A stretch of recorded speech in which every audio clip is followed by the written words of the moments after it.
সালামু আলাইকুম, সবাই কেমন আছো? আজকে আমরা ওয়ান শটে চলে আসছি পরিপাক চ্যাপ্টারে, পরিপাক এবং শোষণ। এই চ্যাপ্টারটা খুবই কমপ্লেক্স একটা চ্যাপ্টার। তো তোমরা যারা ওয়ান শট করছো, তোমাদের একটা জিনিস সবসময় মনে রাখা উচিত যে আমরা যে কোশ্চেনগুলো নিয়ে কথা বলতেছি, পরীক্ষায় এই কোশ্চেনগুলাই আসে, ঘুরিয়ে পেঁচিয়ে আসে। আর সিকিউ এমসিকিউ এটাতেই শতভাগ কাভার হয়ে যাওয়ার কথা। ক এবং খতে মাঝে মাঝে কিছু প্রশ্ন আসে যেগুলো তোমার কমন নাও পড়তে পারে। এটা আগে তুমি যতটুকু পড়ে আসছো ঠিক ততটুকুর উপরে, কনসেপ্টের উপরে, কিংবা আগে পড়াশোনা করেছো সেটার উপর নির্ভর করছে। বাট ফার্স্ট কথা হচ্ছে, কখনোই এই ওয়ান শটগুলোকে ভ্যালুলেস মনে করবা না। একটু পরেই তুমি বুঝতে পারবা যে এইটা তোমার কি পরিমাণ ভ্যালু অ্যাড করবে, বা পরীক্ষার হলে গিয়ে তুমি বুঝতে পারবা। সো পরীক্ষা যাওয়ার আগেও অন্তত হলেও যে চ্যাপ্টারগুলোতে তোমার একটু প্রবলেম হবে, সেই চ্যাপ্টারগুলো তুমি ওয়ান শটটা খুব মানে স্পিড বাড়িয়ে দেখবা, ঠিক আছে? প্রথম দিনে সময় নিবা, প্রথম দিনে আমি যেভাবে পড়াবো সেভাবেই।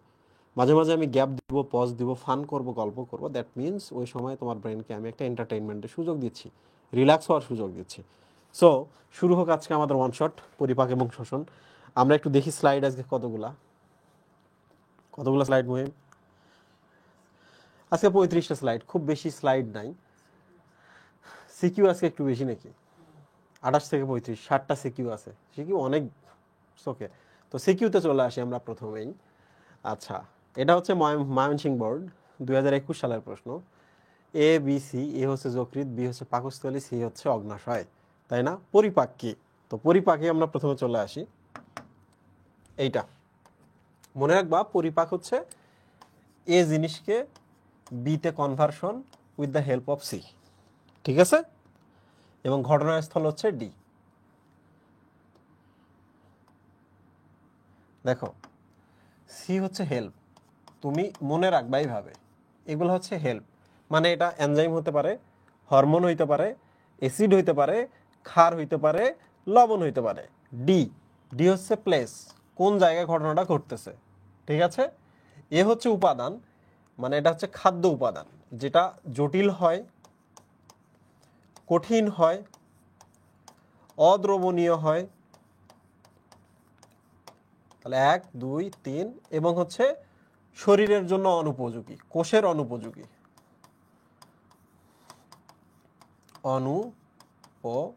অনুপযোগী, তাই না? আর তাহলে বিটা কি হবে? বিটা উল্টা হবে, জটিল হতে সরল হবে। তারপর একটা কি ছিল? কঠিন থেকে তরল হবে। তারপর একটা ছিল অদ্রবণীয় থেকে দ্রবণীয় হবে। কোষের অনুপযোগী থেকে কোষের গ্রহণের উপযোগী হবে, কোষের গ্রহণের উপযোগী, তাই না? তাহলে এবার বলো পরিপাক কাকে বলে। এবার বলো তোমরা আমাকে, পরিপাক কাকে বলে? পরিপাক হচ্ছে প্লেস, পরিপাক নালীতে এই ধরনের খাদ্যবস্তু বলবা, জটিল, কঠিন, অদ্রবণীয় এবং কোষের অনুপযোগী খাদ্যবস্তু, হেল্প, এনজাইম, হরমোন, লবণ, ক্ষার, অ্যাসিডের সাহায্যে পরিপাক নালীতে এই ধরনের খাদ্যবস্তু এই জিনিসের সাহায্যে সরল, তরল, দ্রবণীয় এবং গ্রহণের উপযোগী হয়, তাকেই পরিপাক বলে।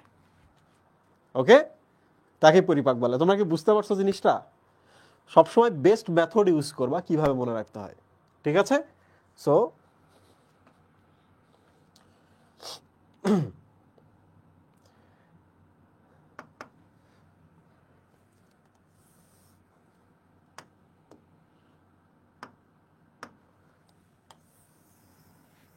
আমাদের পরিপাকটা শেষ হয়ে গেল এখানে।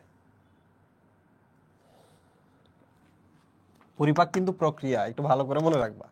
এবার চলে আসি মিশ্র গ্রন্থি বলতে কি বোঝো। দেখো, প্রথমে চলে আসি আমরা গ্রন্থি কাকে বলে। ওকে, প্রথমেই আমরা চলে আসি গ্রন্থি কাকে বলে। দেখো, পরীক্ষায় এটাও আসতে পারে, গ্রন্থি কি? একটি কোষ কিংবা কোষগুচ্ছ, একটি কোষ কিংবা কোষগুচ্ছ,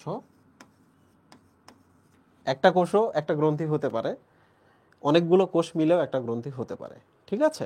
একটি কোষ বা কোষগুচ্ছ যারা ক্ষরণ করতে পারে, যারা ক্ষরণ করে।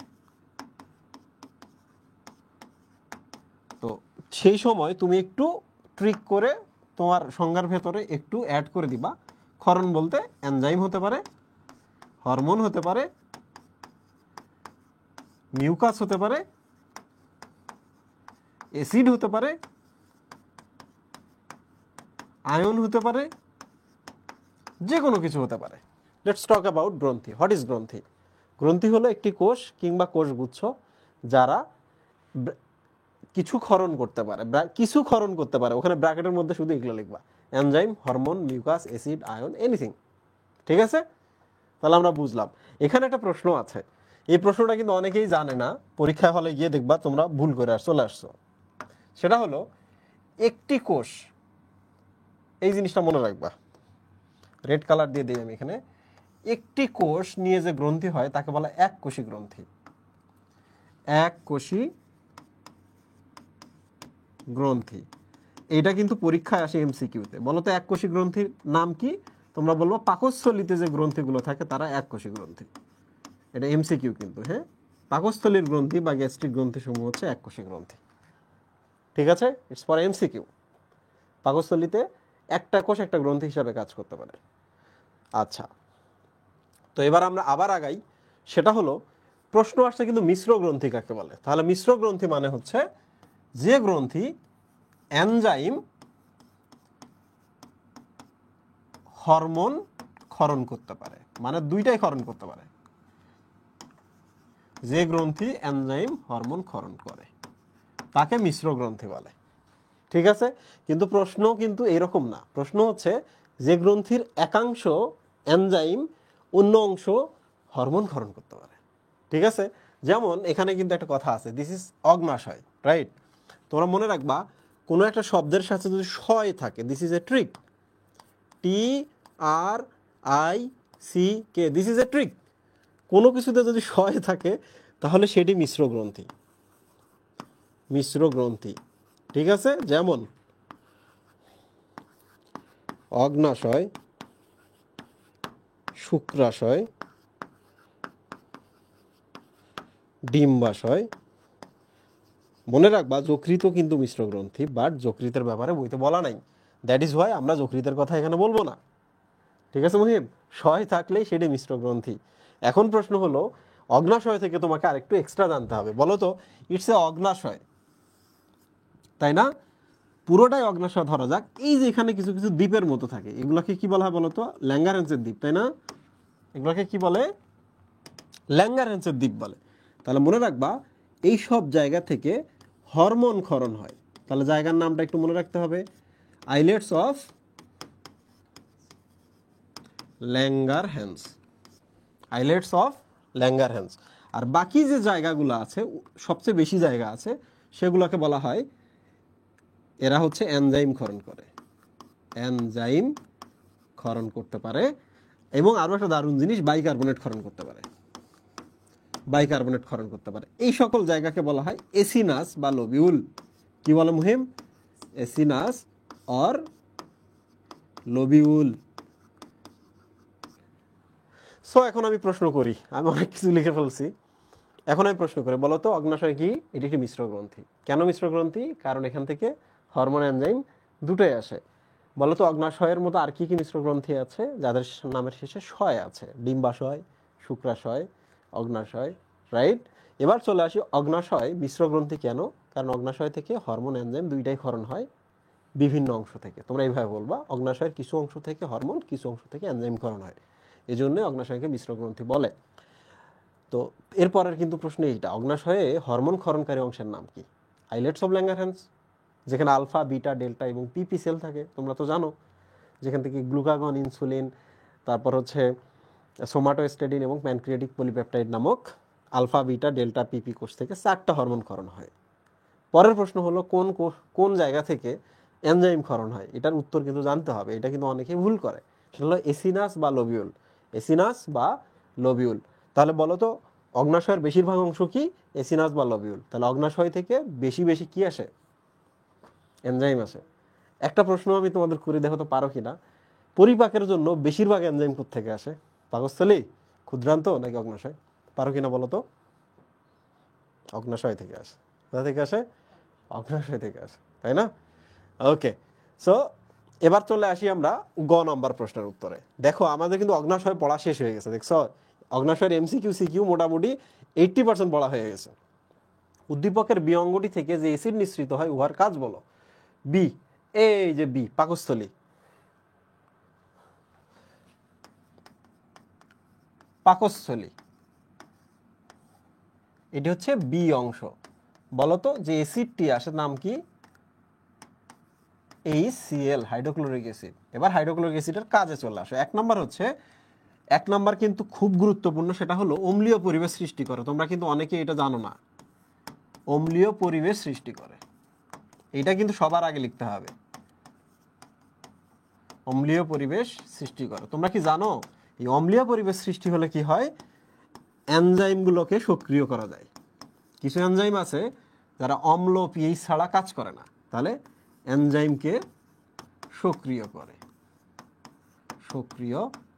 তোমাদের একটা ট্রিক শেখাই দেই, তোমরা কি ট্রিক শিখতে চাও? এই চ্যাপ্টারে আজকে তুমি যখন ক্লাসটা শেষ করবা তখন তুমি দেখবা তুমি এতদিন যা জানতা না বা অগোছালো ছিল সব কভার হয়ে গেছে। এই জিনিসটা মনে রাখবা সবসময়, PH. Okay, H for HCl, P for pepsinogen, আর একটা বলো তো কি? Prorenin, double N. তো তোমরা আমাকে এবার বলো তো HCl যে এনজাইমগুলোকে সক্রিয় করতেছে সেই এনজাইমগুলোর নাম কি? পেপসিনোজেন এবং প্রোরেনিন, পেপসিনোজেন এবং প্রোরেনিন।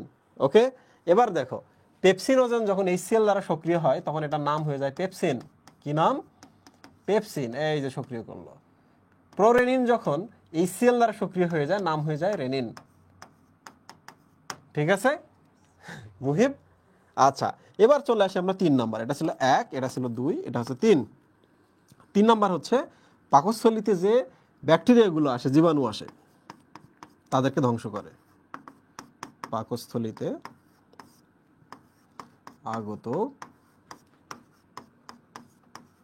জীবাণু ধ্বংস। তাহলে তোমাকে প্রায়োরিটি বেসিসে ঠিক করতে হবে। এইটা যখন তুমি লিখতে পারবা তখন অটোমেটিকলি এটা আসবে। এইটা যখন লিখতে পারবা শেষে অটোমেটিকলি এর অবস্থান শেষে চলে আসবে। সো মোটামুটি 3টাই হয়ে গেল। তুমি চাইলে কিন্তু এই যে অম্লীয় পরিবেশ সৃষ্টি করে এখানে লিখতে পারো, পিএইচ এর পরিমাণটা লিখতে পারো ব্র্যাকেটের মধ্যে। এনজাইমকে সক্রিয় করে তুমি চাইলে এখানে এলোবেরেট করতে পারো যে এই এনজাইমকে সক্রিয় করে, যেটা আমি কোথায় দিছি বলো তো? এখানে দিছি, তাই না? ওকে বন্ধুরা, এবার চলে আসি উদ্দীপকের এই অঙ্গটিকে জৈব রসায়নগার বলা হয়। বিশ্লেষণ করো। বি অংশ কোনটি মুহিব? সরি, এ অংশটি। এটা কি? যকৃৎ না? যকৃৎকে কেন জৈব রসায়নগার বলা হয় এখন আমরা এটা দেখব। এর নাম কি ছিল? যকৃৎ কেন জৈব রসায়নগার বলে? পরীক্ষার জন্য কিন্তু পড়া হয়ে যাচ্ছে, রিভিশন হয়ে যাচ্ছে, এমসিকিউ হয়ে যাচ্ছে। রসায়নগার বলে। ঠিক আছে মুহিব, কেন জৈব রসায়নগার বলে? সো এখন আমরা চলে আসি, কিছু জিনিস তুমি অবশ্যই প্রশ্নের মধ্যে লিখবা। একটা হচ্ছে যকৃৎকে জৈব রসায়নগার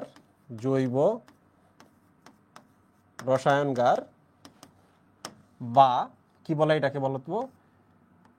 অর্গানিক বা কেমিক্যাল ল্যাবরেটরি বলা হয়, কেমিক্যাল ল্যাবরেটরি বলে। ঠিক আছে, এইটা প্রথমে লিখবা। কারণ কি? পরের লাইনে তাহলে তুমি অটোমেটিকলি পাবা যেখানে 5 শতাধিক বিক্রিয়া হয়, 500 এর অধিক বিক্রিয়া ঘটে। এখন বিক্রিয়াগুলো নিয়ে লিখতে হবে। প্রশ্ন হলো আমি কোনগুলো আগে লিখবো। মনে রাখবা যকৃতের প্রধান যে কাজটা সেটা হলো আমাদের সারা শরীরে এসে শর্করা দেয়। তাহলে আমরা 1 নম্বর লিখবো শর্করা বিপাক। এটা নিয়ে আমরা প্রথমে লিখব। আমি কিন্তু সংক্ষেপে এই জায়গায় দিয়ে দিব যাতে তোমার দ্রুত পড়া হয়ে যায়, রিভিশন হয়ে যায়। শর্করা বিপাক বলো তো, আমরা যখন পরিপাক করি, পরিপাকৃত গ্লুকোজগুলা যকৃতে যখন যায়, যকৃতে গেল, তাহলে যকৃৎ কি করে, গ্লুকোজ গুলাকে পলিমার করে। এই যে পলিমার করলো, আমি কিন্তু সংক্ষেপে লিখতেছি। পলিমার করে কি বলে বানায় বলো তো, গ্লাইকোজেন। তোমরা কি জানো কেন গ্লাইকোজেন বানাচ্ছে? গ্লাইকোজেন বানানোর কারণ হচ্ছে এটা সঞ্চিত রূপ। এই শব্দগুলো কিন্তু মাথায় রাখতে হবে। এটা কি? এটা হচ্ছে শর্করার সঞ্চিত রূপ, ঠিক আছে? কারণ হচ্ছে এইটা কিন্তু পানিতে দ্রবণীয়। তাহলে তুমি গ্লুকোজটাকে কিন্তু জমা করে রাখতে পারবে না, গ্লুকোজটা গলে যাবে। তাহলে তোমাকে কি করতে হবে, গ্লাইকোজেন বানিয়ে জমা রাখতে হবে, কারণ গ্লাইকোজেন অদ্রবণীয়, তাই না? তাহলে কোষের মধ্যে সে অনেকদিন থাকতে পারবে, ঠিক আছে? তো এই সময় তুমি যেটা করবা, এই জায়গায় একটা প্রসেসের নাম দিয়ে দিবা, যে এই জায়গায় গ্লুকোজ থেকে glycogen, so this is glycogenesis. এই যে দেখো গ্লাইকোজেন কথাটা এখানে আছে, গ্লাইকোজেনেসিস প্রক্রিয়ায় তৈরি করে। এখন প্রশ্ন হচ্ছে, আমাদের যখন প্রয়োজন পড়ে তখন সে কি করে, গ্লাইকোজেনটাকে ভেঙে গ্লুকোজ বানায়। গ্লুকোজ বানিয়ে আমাদের দেহে বিভিন্ন জায়গায় ছড়িয়ে দেয়। তাহলে এখানে লিখবা গ্লাইকোজেনজোগ্লাইসিস, গ্লাইকোজেনোলাইসিস প্রক্রিয়ায়। মনে থাকবে না এটা? প্রত্যেক 100 ml রক্তে ঠিক কতগুলো পর্যন্ত সে শর্করা দিতে পারে, এটা কিন্তু তোমরা বই থেকে দেখে নিবা। প্রত্যেক 100 ml রক্ত, আমার শরীরে এই জায়গায় 100 ml, এখানে যকৃৎ কতটুকু পর্যন্ত শর্করা পাঠাইতে পারে, এটা কিন্তু পড়ে নিতে হবে, ঠিক আছে? এবার চলে আসি আমরা প্রোটিন বিপাক। বিপাক মানে কিন্তু বিক্রিয়া বা কেমিক্যাল ল্যাবের কথা বলছে না, এইটা তোমরা সেম লিখবা, পরিপাকৃত প্রোটিন। প্রোটিন কি হয়ে যায় বলো তো, অ্যামিনো অ্যাসিড হয়ে যায় না? যকৃতে গেলে অ্যামিনো অ্যাসিডগুলো প্রয়োজনীয় প্রোটিনে কনভার্ট হয়। কি লিখবো আমরা, প্রয়োজনীয় প্রোটিন বানায়, প্রোটিন তৈরি। তোমরা অনেকে এটা দেখে ঘাবড়ে গেছো, আল্লাহ প্রয়োজনীয় প্রোটিনের কথা তো বলে নাই। বলছে প্রয়োজনীয় প্রোটিন মানে কি বলো তো, যেমন প্লাজমা প্রোটিন, প্লাজমা প্রোটিন, যেমন এনজিও টেনসিনোজেন, টেনসিনোজেন তৈরি করে প্লাজমাতে ওটা পাঠিয়ে দেয়, এনজিওটেনসিনোজেন তৈরি করে রক্তচাপ নিয়ন্ত্রণে পাঠিয়ে দেয়। তারপর আমরা লিখবো এখানে অতিরিক্ত অ্যামাইনো অ্যাসিড সে কি করে, অতিরিক্ত অ্যামিনো অ্যাসিড। তোমাদের তো মনে আছে নিশ্চয়ই এই জিনিসটা। অতিরিক্ত অ্যামিনো অ্যাসিড থেকে সে কি প্রথমে কি করে বলো তো, ডিএমিনেশন প্রক্রিয়া সে দুইটা জিনিস তৈরি করে, একটা NH2 আর একটা হচ্ছে কিটো অ্যাসিড। তোমরা জানো কিটো অ্যাসিড থেকে সে শক্তি তৈরি করতে পারে, যেটা আমাদের কাজে লাগে, তাই না? বাট এমিনের সাথে সে কি করে, একটা হাইড্রোজেন লাগিয়ে NH3 তৈরি করে, এবং এইটা একটা চক্রের মধ্যে প্রবেশ করে। তোমাদের মনে আছে না, দিস ইজ অরনিথিন চক্র। NH3টা যখন অরনিথিন চক্রে প্রবেশ করে তখন কি তৈরি হয় বলো তো, ইউরিয়া তৈরি হয়। তাহলে তোমাকে কি লিখতে হবে না পরীক্ষার মধ্যে, যকৃতে প্রোটিন বিপাকের সময় অ্যামিনো অ্যাসিড যে তৈরি হইলো যকৃতে গেল, সেগুলোকে সে প্রয়োজনীয় প্রোটিনে তৈরি করে, প্রোটিনে কনভার্ট করে আমাদের প্রয়োজনে পাঠায়। যকৃৎ কি করে, অতিরিক্ত অ্যামিনো অ্যাসিডগুলো শরীরে রাখতে পারে না, এটা খারাপ জিনিস। এই জন্য সে অ্যামিনো অ্যাসিড থেকে এমিন মূলকটাকে বের করে দেয়। তখন অ্যামিনো অ্যাসিডের মধ্যে এমিন বের হয়ে গেলে শুধু অ্যাসিড থাকে, that is called keto acid. Keto অ্যাসিডটা কিন্তু মাইটোকন্ড্রিয়া শক্তি হিসাবে তৈরি করে দিতে পারে। তাহলে এমিন মূলক যেটা বের করলো সেটার সাথে একটা হাইড্রোজেন যুক্ত হয়ে অ্যামোনিয়া তৈরি হলো, অ্যামোনিয়া অর্নিথিন চক্রে প্রবেশ করে, অর্নিথিন চক্রে প্রবেশ করে ইউরিয়া তৈরি হয়। এখন প্রশ্ন হচ্ছে ইউরিয়া কোথায় তৈরি হয় আর দেহ থেকে কে বের করে দেয়? দ্রুত কমেন্টের মধ্যে লেখো। ইউরিয়া তৈরি করে কি আমাদের শরীরে? অনেকে ভাবে কিডনি, না, ইউরিয়া তৈরি করতেছে যকৃৎ, তারপর রক্তে যায়, কিডনি ওটাকে বের করে দেয়, ঠিক আছে? ওকে মুহিব, ঠিক আছে। আচ্ছা, লাস্ট আর দুই একটা লিখি, সেটা হলো লিপিড। লিপিডের ক্ষেত্রটাও তোমরা একটু কথা বলবা। লিপিডের ক্ষেত্রে কি ঘটে, ফ্যাটি অ্যাসিড গ্লিসারলকে সে প্রয়োজনীয় লিপিড বা কোলেস্টেরল তৈরিতে ব্যবহার করে। হ্যাঁ, এটাকে প্রয়োজনীয় লিপিড তৈরিতে কাজ করে, কিংবা তোমাদের শরীরে তো কোলেস্টেরল লাগে, কোলেস্টেরলে রূপান্তর করে, এই জিনিসগুলো সে করতেছে। তো এই ছিল আমাদের এখানে কথা। এছাড়াও তোমরা আরো অনেক কিছু লিখবা এখানে। আয়রন, যে আমাদের আয়রন বিপাক, এগুলো নিয়েও লিখবা। ওই যে লোহিত কণিকা ভাঙলে যে আয়রনটা আসে, আয়রনের চারপাশে সে কি বানায় জানো, এরকম একটা প্রোটিনের আবরণ দেয়। তো দিস ইজ কল ফেরিটিন। ফেরি কথাটা আসে হচ্ছে আয়রন থেকে, আর টিনের কথাটা আসে হচ্ছে প্রোটিন থেকে। তাহলে আয়রন প্রোটিন মিল হচ্ছে ফেরিটিন। তাহলে বলো তো যকৃৎ আর কি করে বিক্রিয়া, সে আয়রন সঞ্চিত রাখে ফেরিটিন তৈরি করে, রাইট? ফেরিটিন কিন্তু আয়রন প্লাস প্রোটিন। আরও অন্য অন্য জিনিসগুলো বলবা, যেমন হচ্ছে আরবিসির মৃত্যুর ঘটনাটা বলবা, এখানে আরবিসির ভাঙন এগুলো বলবা, টক্সিন অপসারণ এগুলো নিয়ে কথা বলবা। সো আমার কিন্তু মোটামুটি ফুল মার্ক অলরেডি চলে আসছে। আর যারা পড়াশোনা করছে তাদের তো চিন্তাই নাই। ওকে, সো আমরা 1 নম্বর কোশ্চেনটা শেষ করেছি। এই সময় কিন্তু আমরা অনেকগুলো জিনিস শিখেছি। একটা লগ্নাশয় থেকে আমরা 80% শিখে বলছি, আমরা যকৃৎ থেকে অন্তত 50% টাচ করতে পারছি, তাই না মুহিব? ওকে, সো আমরা যাই পরের প্রশ্নে। উচ্চ মাধ্যমিক শ্রেণীর ছাত্র রনি, ও মাই গড, রনি মানবদেহের পরিপাকতন্ত্র সম্পর্কে পড়ে জানতে পারলো। আচ্ছা, রনিও পড়াশোনা করে। মুহিব, ডায়াফ্রামের নিচে একটি বাঁকানো থলি আছে। ডায়াফ্রামের নিচে একটি বাঁকানো থলি আছে। আচ্ছা, ইফ দিস ইজ ডায়াফ্রাম, এর নিচে একটা বাঁকান, এই যে এইরকম বাঁকে গেছে, দিস ইজ পাকস্থলী। থলিটির ডান পাশে রয়েছে একটি বড় গ্রন্থি। থলিটির ডান পাশে, ও আচ্ছা, যকৃতের কথা বলতেছে। এই যে দেখো, ডান দিকে, এই দিকে, এটা আমার ছবি। বড় গ্রন্থি যা পরিপাকে গুরুত্বপূর্ণ ভূমিকা পালন করে। Very good. এপিগ্লোটিস তো শ্বসন থেকে তোমাদের জানার কথা। এপিগ্লোটিস, তাহলে তোমাদের একটু লিখে দেই। গতকাল কি পড়াইছি নাকি ওটা? শ্বসন ছিল না লাস্ট ক্লাসে? না না, এদিকে দেখো, এই অনেকে জানো না, দেখো এপি, এপি মানে হচ্ছে উপরে বা উপ, গ্লোটিস মানে জিহ্বা। তাহলে তোমরা আমাকে বলো এপিগ্লোটিস মানে কি? উপ জিহ্বা। আমাদের যে ট্রাকিয়াটা আছে, এই পাখি পাকস্থলিতে যাওয়া হচ্ছে, অন্য নালীটা আছে, এটা আমাদের মুখ। তাহলে খাদ্য যখন আসে, যেখানে একটা জিহ্বার মতো থাকে, এই যে এই জায়গায় এইরকম, খাদ্যটা আসলে এটার উপর দিয়ে এই দিকে চলে, এই যে এইদিকে চলে যায়। তাহলে বলো তো ট্রাকিয়া নামক যে শ্বাসনালীটা আমাদের আছে, তার উপরে ঢাকনির মতো বা জিহ্বা সদৃশ যে অঙ্গটা রয়েছে, দ্যাট ইজ কল্ড এপিগ্লোটিস। ওকে, তো অনেকের কিন্তু উপজিহ্বা এবং আলজিহ্বা নিয়ে সমস্যা হয়। তাহলে উপজিহ্বা ভার্সেস আলজিহ্বা। আলজিহ্বা দেখো তো, আলজিহ্বা আমি একটা ট্রিক শিখে দিই। ইউভুলা, তোমরা ইভুলার নাম শুনছো? দেখো তো, এখানে ইউ আছে না, এখানে এল আছে না, তাহলে ইভুলা মিনস আলজিহ্বা। ইভুলা মিনস আলজিহ্বা। What is uvula? তুমি যখন হাঁ করো, এটা যদি তোমার মুখ হয়, তুমি যে হাঁ করো, এই যে এরকম করে, এই যে এখানে একটা জিনিস ঝুলে থাকে না ভেতরে, উপরের দিকে আঙ্গুরের মতো, দ্যাট ইজ কল ইভুলা। অনেকে জিজ্ঞেস করে, ভাই ইভুলার কাজ কি? তোমরা অনেকেই জানো না, আমি এমনিতেই বলি। আমাদের খাদ্যটা যখন এদিক যায়, উপরে যেন না যাইতে পারে, ও আটকায়। ও খাদ্যগুলো নিচের দিকে যাইতে একটা রাস্তায় একটা ব্যারিকেড হিসেবে কাজ করে। 2 নম্বর হচ্ছে এটা মিউকাস ক্ষরণ করে, ওই জায়গাটা ভেজা রাখে। তাহলে বলো তো আমাদের কথা বলতে সুবিধা হয় না? কথা বলতে সুবিধা হয় কিনা? তো যার এইটা নাই, তার প্রবলেম আছে। বারবার হচ্ছে তালুতে খাবার চলে যাবে।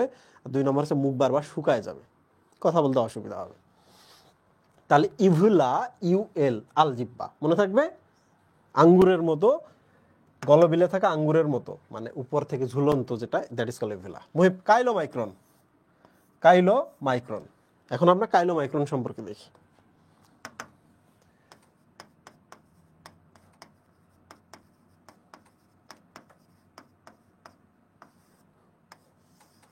দেখো, কাইল, কাইল মিন্স চর্বি বা লিপিড। মাইক্রন মানে কি? অতি ক্ষুদ্র না? অতি ক্ষুদ্র কি না? তাহলে তোমাদের আমি একটা দেখাই, একটা কনসেপ্ট দেখো। এটা একটা lipid. What is this? Lipid. After পরিপাক, আফটার পরিপাক বলো তো এরকম ছোট ছোট টুকরায় পরিণত হয় কিনা? কোনোটা ফ্যাটি অ্যাসিড, কোনোটা গ্লিসারল, নানা জিনিসে পরিণত হয় কিনা? হয় কিনা বলো? এরপরে দেখো আবার 1 2 3টা হয়তো বা যুক্ত হয়ে এরকম হয়েছে, এই 3টা যোগ হয়ে এরকম হয়ে গেছে, এই তিনটা যোগ হয়ে এরকম হয়ে গেছে। তাহলে বলো তো আমাকে এইটা কি বড় লিপিড না? এটা কিন্তু লিপিড না, পরিপাকের পর এটা কিন্তু লিপিড না, এইটা কিন্তু আবার লিপিড, কিন্তু এগুলা কি ছোট ছোট লিপিড না? তাহলে দিস ইজ কল্ড কাইলোমাইক্রন। কিন্তু এখানে কথা আছে, কাইলোমাইক্রন সেটা হলো, দাঁড়াও আমি একটু তোমাদের দেখাই, ওই বইটা দাও তো, দেখি এখান থেকে সার্চ করবো।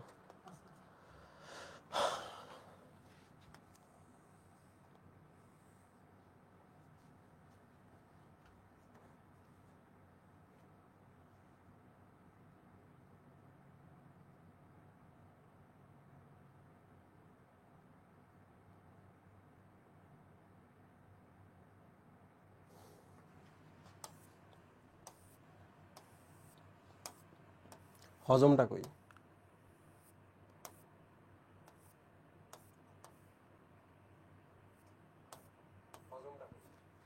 আচ্ছা দাঁড়াও আমি একটু দেখাইতেছি তোমাদের। তোমরা অনেকেই ভাবো যে আসলেই তালাশটার কি দরকার, কারণ আমরা তো পিডিএফ থেকেই পাই। দেখছো তালাশের কেন দরকার? কাইলোমাইক্রন কয়েক জায়গায় বলা আছে, তারপর আমি একটু দেখি শোষণ অংশে যে কাইলোমাইক্রনের কথা বলা আছে ওই জায়গাটা একটু দেখি।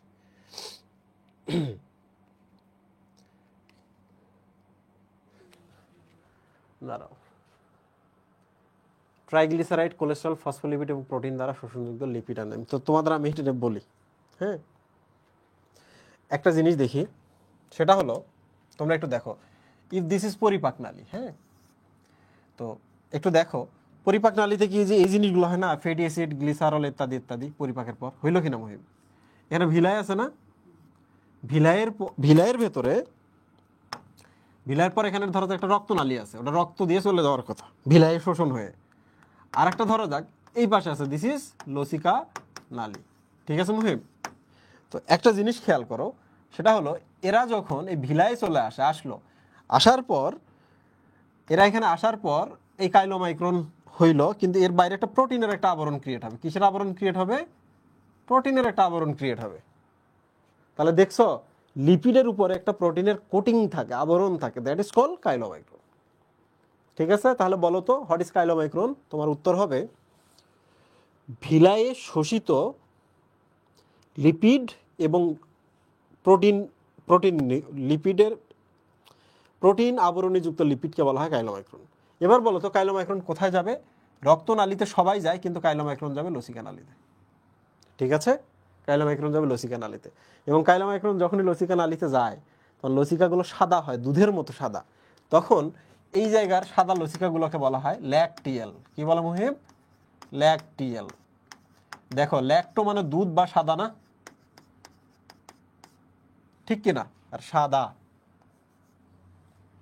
তাহলে এবার বলো তো আমরা কাইলোমাইক্রন যখন পড়লাম যে এটা একটা লিপিড এবং তার চারপাশে প্রোটিনের আবরণ থাকে, ভিলাই উৎপন্ন হয়, দ্যাট ইজ কল কাইলোমাইক্রন।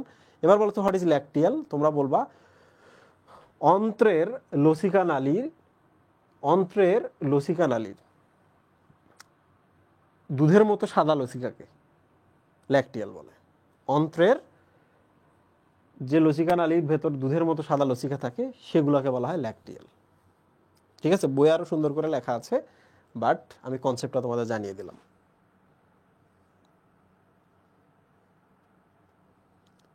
ওকে, দেহকে সতেজ রাখতে থলিটির কার্যক্রম কি? কোন থলির কথা বলতেছে মহিম? বাঁকানো থলি, পাকস্থলী। দেহকে সতেজ রাখতে, দেখি তোমরা দ্রুত কমেন্ট করে জানাও তো আমাকে কোন থলির কথা বলতেছে সতেজ রাখতে, এবং কোনো আইডিয়া আছে কিনা তোমাদের, তোমরা একটু বলো তো আমাকে।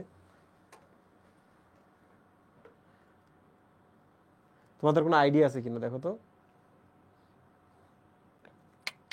আজকে আবার মানে অ্যাটেন্ডেন্স এত কমে গেছে কেন? কি হয়েছে তোমাদের? তোমরা কি মনে করো যে পরে তোমরা ক্লাস উঠাইতে পারবা? না, এত সহজ না। পাকস্থলীর কথা বলছে। আচ্ছা, দেহকে সতেজ রাখতে কার্যক্রম, তো তোমার কাছে কিছু কমন জিনিস আসা উচিত। যেমন এক, পাকস্থলী খাদ্য পরিপাকে অংশ নেয়। পরিপাকৃত খাদ্য আমাদের শরীরে প্রবেশ করলে কি হয়? আমাদের শরীর শক্তি পায়, সতেজ থাকে। আর একটা জিনিস হচ্ছে পাকস্থলী কিন্তু পাকস্থলী হচ্ছে ভিটামিন B12 শোষণ করে, বুঝছো? ভিটামিন B12 শোষণ করে, সম্ভবত ভিটামিন B12 শোষণ করে, তাহলে ভিটামিন শোষণে সাহায্য করতেছে। ওকে, তো এই জিনিসগুলো তোমরা তোমাদের মতো করে লিখিও, কার্যক্রম ব্যাখ্যা করো। তো পাকস্থলীর কাজ যে জায়গায় আছে তোমরা ওই জায়গায় বলবা, এবং পাশাপাশি হচ্ছে জীবাণু ধ্বংস করতেছে HCl এর মাধ্যমে, এই কথাটা তোমরা বলবা। ওকে, পরিপাককে সহজ করতে গিয়ে সে আরও কি করে, অ্যাসিড ক্ষরণ করে এনজাইমগুলোকে সক্রিয় করে, এই সবগুলো ব্যাপার পাকস্থলীর কাজে চলে আসবে। এরপর হচ্ছে অভ্যন্তরীণ স্থিতি রক্ষায়। এই যে দেখো, এই প্রশ্নটা কিন্তু অভ্যন্তরীণ স্থিতি, আমাদের দেহের অভ্যন্তরীণ স্থিতিকে বলা হোমিওস্টেসিস। কি বলে মুহিম? হোমিওস্টেসিস। ওসিস মানে একটা প্রক্রিয়ার কথা, এটা একটা প্রক্রিয়া। স্থিতি, অভ্যন্তরীণ স্থিতি মানে আমার শরীরের ভেতরে যে অবস্থা আছে সেটাকে সবসময় যেন কনস্ট্যান্ট রাখতে পারি আমি, তাহলে ওই প্রসেসটা। স্ট্যাট মানে হচ্ছে ধ্রুব বা স্থির রাখা, হোমিও মানে হচ্ছে একই, মানে আগে যা ছিল, বুঝতে পারছো? আমার শরীরের স্বাভাবিক অবস্থাটা সবসময় ধ্রুব রাখবে, একই রাখবে, দ্যাট ইজ কল হোমিওস্টেসিস। এখন প্রশ্ন হলো কিভাবে উক্ত গ্রন্থিটি হেল্প করে। এইটা কিভাবে হেল্প করে আমি তোমাদের বলি। কিছুক্ষণ আগে আমি তোমাদের যকৃতের কাজ পড়াইলাম না, ওইটাই। সেটা হচ্ছে আমাদের শরীরে যে শর্করার পরিমাণ কমে যায়, সে গ্লাইকোজেনকে গ্লাইকোজেনোলাইসিস প্রক্রিয়ায় ভেঙে শর্করা পাঠায় দেয়। আমাদের দেহে যে শর্করার পরিমাণ বাড়ে, সে কি করে তখন গ্লুকোজগুলাকে গ্লাইকোজেন বানিয়ে সঞ্চয় করে গ্লাইকোজেনেসিস প্রক্রিয়ায়। তাহলে দেখো, বাড়লে সে জমা রাখতেছে, শরীরে যদি কমে শর্করা সে ভেঙে পাঠায় দিচ্ছে, স্থিতি রাখতেছে না, একটা কনস্ট্যান্ট অবস্থা রাখতেছে না। 2, আরবিসি যখন একটা তার সময় শেষ হয়ে যায় 120 দিন পর, সেটাকে কি ক্লিন করা, সেটাকে হত্যা করা 120 দিন পর, প্রসেসিং করা, বিলিরুবিন বিলিভার্ডিন তৈরি করা, আয়রন তৈরি করা, আয়রনটাকে জমা রাখা, এটা কি স্থিতি রক্ষার কাজ না? কারণ সে যদি ক্লিন না করতো, তোমার এলাকায় যদি কেউ মারা যাইতো, ক্লিন যদি না করতো, তাকে যদি আমরা দাফন না করতাম, ওই জায়গায় সে পচে যাইতো না, গন্ধ হইতো না। তাহলে এগুলো কি? এগুলো সবগুলো প্রসেসই, মানে যকৃতের যে কাজটা আমি পড়িয়েছি ওগুলোই হচ্ছে শরীরকে ধ্রুব রাখার প্রক্রিয়া, অভ্যন্তরীণ স্থিতি রাখার প্রক্রিয়া। ঠিক আছে, শরীরে যদি আয়রন বাড়ে আয়রন জমা রাখবে, আয়রন যদি কমে আয়রনকে সে কী করবে, ফেরিটিন থেকে আয়রনকে সে কোথায় পাঠাবে? রক্ত তৈরির উদ্দেশ্যে পাঠিয়ে দেবে। ওকে, শরীরে যদি আমাদের রক্তচাপের কম বেশি হয়ে যায়, তাহলে সে এনজিওটেনসিনোজেন নামক হরমোন তৈরি করবে রক্তচাপটাকে ঠিক করার জন্য, তাই না মুহিব? শরীরে যে টক্সিন চলে আসে, বিষ চলে আসে, সে বিষটাকে নিষ্ক্রিয় করবে, শরীরটাকে ঠিক রাখবে। দিস ইজ কল অভ্যন্তরীণ স্থিতি। সবগুলো কাজই। ওকে, এর একটা কাজ যদি সে না করতো, তাহলে কিন্তু তোমার শরীর আর স্থিতি থাকতো না। 2টা কোশ্চেন সলভ।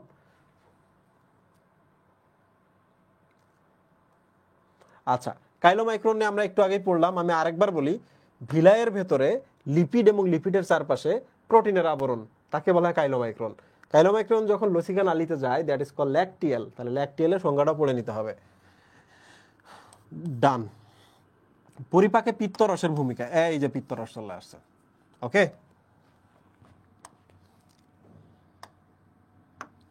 তোমরা অনেকেই জানো না পিত্তরসের ভূমিকা কি, আমি একটু তোমাদের দেখাই।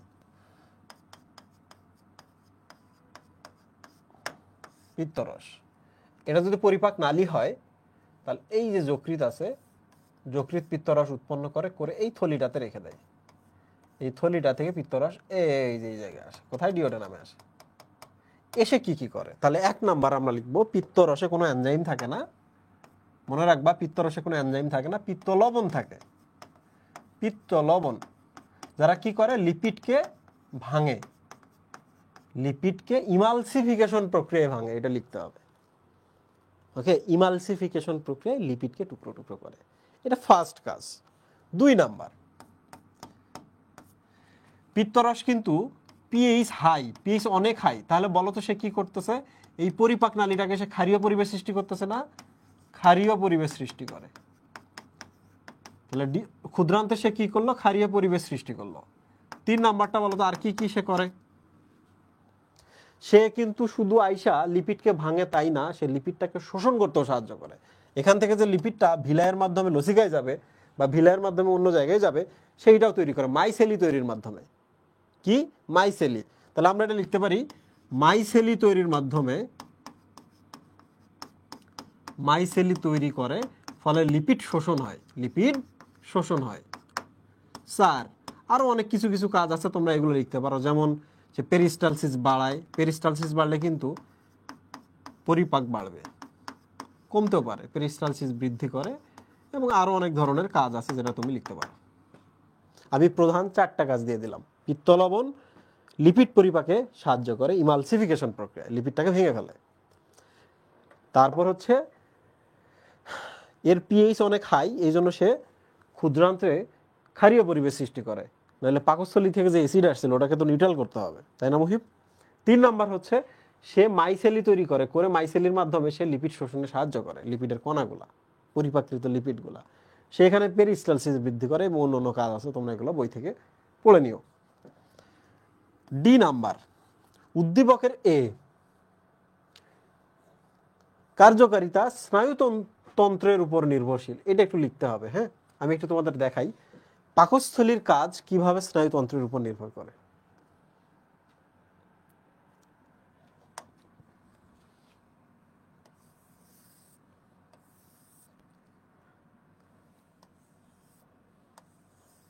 And this is brain. What is this? This is brain.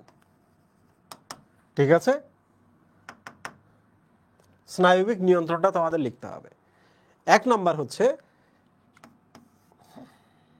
Cephalic phase, মনে আছে তোমাদের? পাকস্থলীটা কার্যকারিতা স্নায়ুর উপর নির্ভর করে। তো পাকস্থলীর কাজ মানে কি? পাক রসক্ষরণ, গ্যাস্ট্রিক রসক্ষরণ।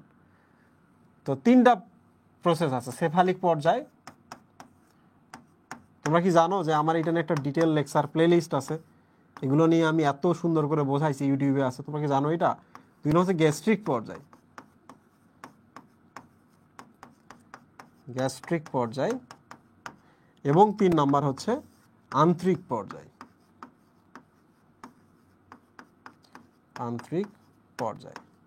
তোমরা অলরেডি জেনে থাকো, কিন্তু এইটার জন্য আমি স্পেশালি তোমাদের বলবো যে তোমরা আমার ওই লেকচারটা দেখে নিবা। তারপর আমি কিছু কনসেপ্ট আলোচনা করি। দেখো, সেফালিক পর্যায় মানে হলো যখন খাদ্যটা এই জায়গা থাকবে। সো 1, খাদ্য এখানে, এই খবরটা মাথায় যাবে, মাথা তখন এখানকার স্নায়ুকে খবর পাঠাবে, এরা তখন কি করবে? গ্যাস্ট্রিক জুস ক্ষরণ করবে। বলো, সেফালিক পর্যায় মানে কি? সেফালো মানে মাথা। তোমরা বলবা খাদ্য যখন মুখে আসে খবর মাথায় চলে যায়, মাথা তখন ভ্যাগাস স্নায়ুর মাধ্যমে পাকস্থলীতে খবর পাঠায়, পাকস্থলী তখন গ্যাস্ট্রিক রস ক্ষরণ করে। দিস ইজ সেফালিক পর্যায়। এবার খাদ্য চলে আসে এই জায়গায়, বলো তো ফুড কোথায় চলে আসছে? এখন পাকস্থলীতে চলে আসছে। পাকস্থলীতে যখন চলে আসে 2 ভাবে কাজ করে। একটা হলো খাদ্যের চাপ পড়ে এখানে, নিচে যে প্লেক্সাসগুলো আছে, স্নায়ুর প্লেক্সাসগুলো আছে, তারা গ্যাস্ট্রিক জুস ক্ষরণ করে। দেখো 2 ভাবে, একটা হলো স্নায়ু প্লেক্সাস দিয়ে কাজ করে। এখানে প্লেক্সাস মানে কিন্তু নেটওয়ার্ক, অনেকগুলো এখানে স্নায়ু থাকে যারা নেটওয়ার্কের মতো থাকে, মানে জালের মতো আর কি। স্নায়ু প্লেক্সাস দিয়ে কাজ করে। This is call myenteric plexus. তোমাদের বই এটা নিয়ে আলোচনা করা আছে, মেশনার্স প্লেক্সাস, মাইন্টেরিক প্লেক্সাস ইত্যাদি ইত্যাদি। দেখো আমি এক এক করে বলি। খাদ্য যখন পাকস্থলীতে আসে, গ্যাস্ট্রিক পর্যায় শুরু হয়ে যায়। গ্যাস্ট্রিক পর্যায়ে খাদ্যের যখন দেয়ালে চাপ লাগে, তখন এই স্নায়ু প্লেক্সাসগুলো কি হয়? উত্তেজিত হয়। তখন তারা এখানে যে গ্রন্থিগুলো আছে তাদেরকে গ্যাস্ট্রিক জোস ক্ষরণ করতে বলে। এবারও স্নায়ু জড়িত কিনা। এখানে আরেকটা স্টেজ আছে, সেটা হলো এবারও ভ্যাগাস স্নায়ু জড়িত। খাদ্যগুলো যখন এখানে আসে, ব্রেন খবর পায়, সে ভ্যাগাস স্নায়ুর মাধ্যমে এখানে খবর পাঠায়, এরা তখন আবার গ্যাস্ট্রিক জুস ক্ষরণ করে। দেখছো, খাদ্য এখানে এসে দেয়ালকে জানায়, দেয়াল একবার দেয়ালের স্নায়ুগুলা গ্যাস্ট্রিক জুস ক্ষরণ করতেছে। খাদ্য যখন এখানে আসে মাথাও চলে যায়, মাথা আবার এখানে জানিয়ে দেয়, এরা আবার গ্যাস্ট্রিক জুস ক্ষরণ করে with vagus nerve, right, by the help of vagus nerve. Last পর্যায়ে দিস ইজ আন্ত্রিক পর্যায়। আন্ত্রিক পর্যায়ে মানে খাদ্য এবার চলে আসবে ক্ষুদ্রান্তে, এই জায়গায়। কোথায়? ক্ষুদ্রান্তে চলে আসবে। এটা নিয়ে ডিটেল কিন্তু বইয়েও আছে, এবং ডিটেল কিন্তু আমি ক্লাসের মধ্যে পড়িয়েছি। তারপরে আমি সংক্ষিপ্ত এবং রিভিশনটা তোমাদের এখানে দিয়ে দিচ্ছি। দেখো, আন্ত্রিক পর্যায় মানে খাদ্য এখন এখানে না মুহিম, তাহলে খাদ্য যে এখানে যে গ্যাস্ট্রিক জুস ক্ষরণ করতেছিল এতক্ষণ ধরে, এটাকে কি বন্ধ করতে হবে না এখন? ঠিক কিনা? বন্ধ করতে হবে কিনা? তাহলে এতটুকু শুধু লিখতে হবে, কারণ পাকস্থলীর স্নায়বিক কন্ট্রোল চাইছে। তাহলে আমরা লিখবো খাদ্য যখন এখানে আসে, তখন এই এখানে কিছু হরমোন আছে, তার মধ্যে একটা হলো সিক্রেটিন। কি নাম মুহিম? সিক্রেটিন। এবং ক্ষুদ্রান্তে আরেকটা হরমোন আছে, তার নাম কি? কোলেসিস্টোকাইনিন। 2টা। ঠিক আছে, তোমরা লিখবা সিক্রেটিন এই জায়গায় যায়, গিয়ে এখানে বলে অ্যাসিড ক্ষরণ বন্ধ করে দাও। তাহলে সিক্রেটিন কি করে, পাকস্থলীতে গিয়ে অ্যাসিড ক্ষরণ বন্ধ করে দিচ্ছে। বাকি রইল কোলেসিস্টোকাইনিন।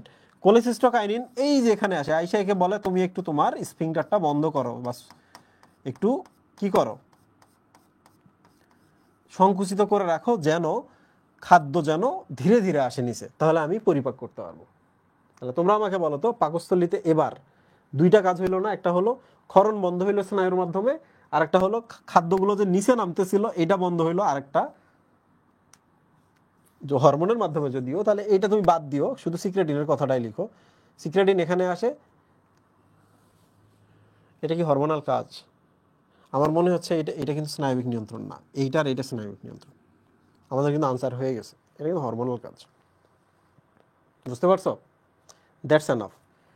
খাদ্য মুখে ব্রেনে যায়, ভ্যাগাস স্নায়ুর মাধ্যমে ক্ষরণ শুরু হয়ে যায়, প্রিপারেশন শুরু হয়ে যায়। দুই, খাদ্য যখন এখানে আসে দুইভাবে হয়। একটা হচ্ছে দেয়ালে চাপ দিলে এখানকার যে স্থানীয় প্লেক্সাসগুলো আছে তারা ক্ষরণ শুরু করে।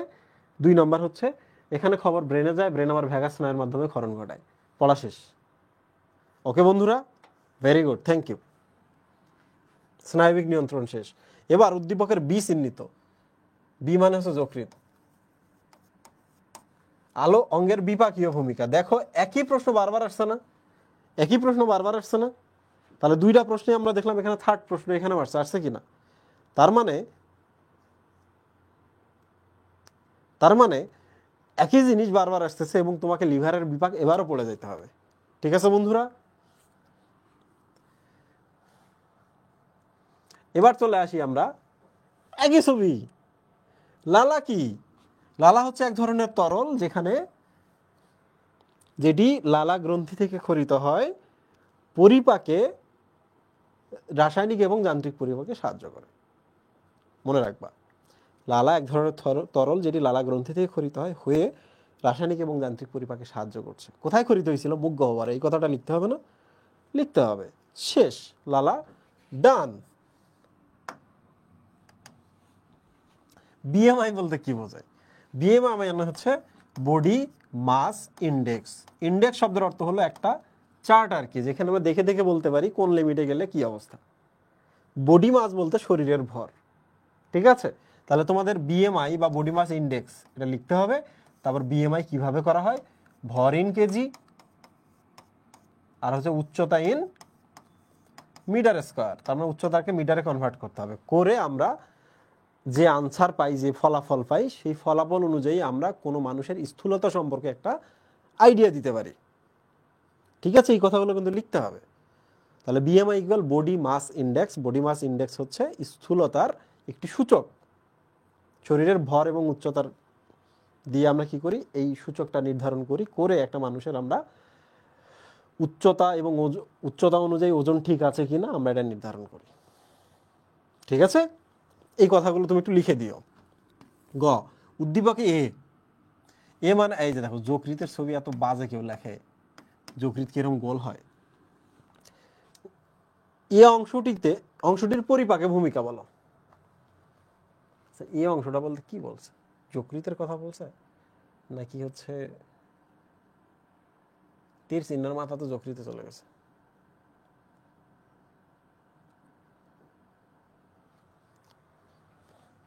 বলো তো এই প্রশ্নের উত্তর কি হবে?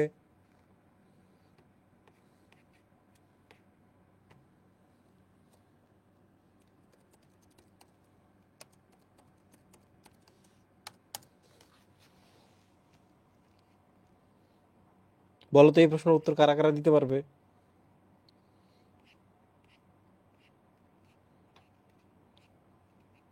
এখানে আছে কারা কারা এই প্রশ্নের উত্তর দিতে পারবো? আমি একটু দেখতে চাই।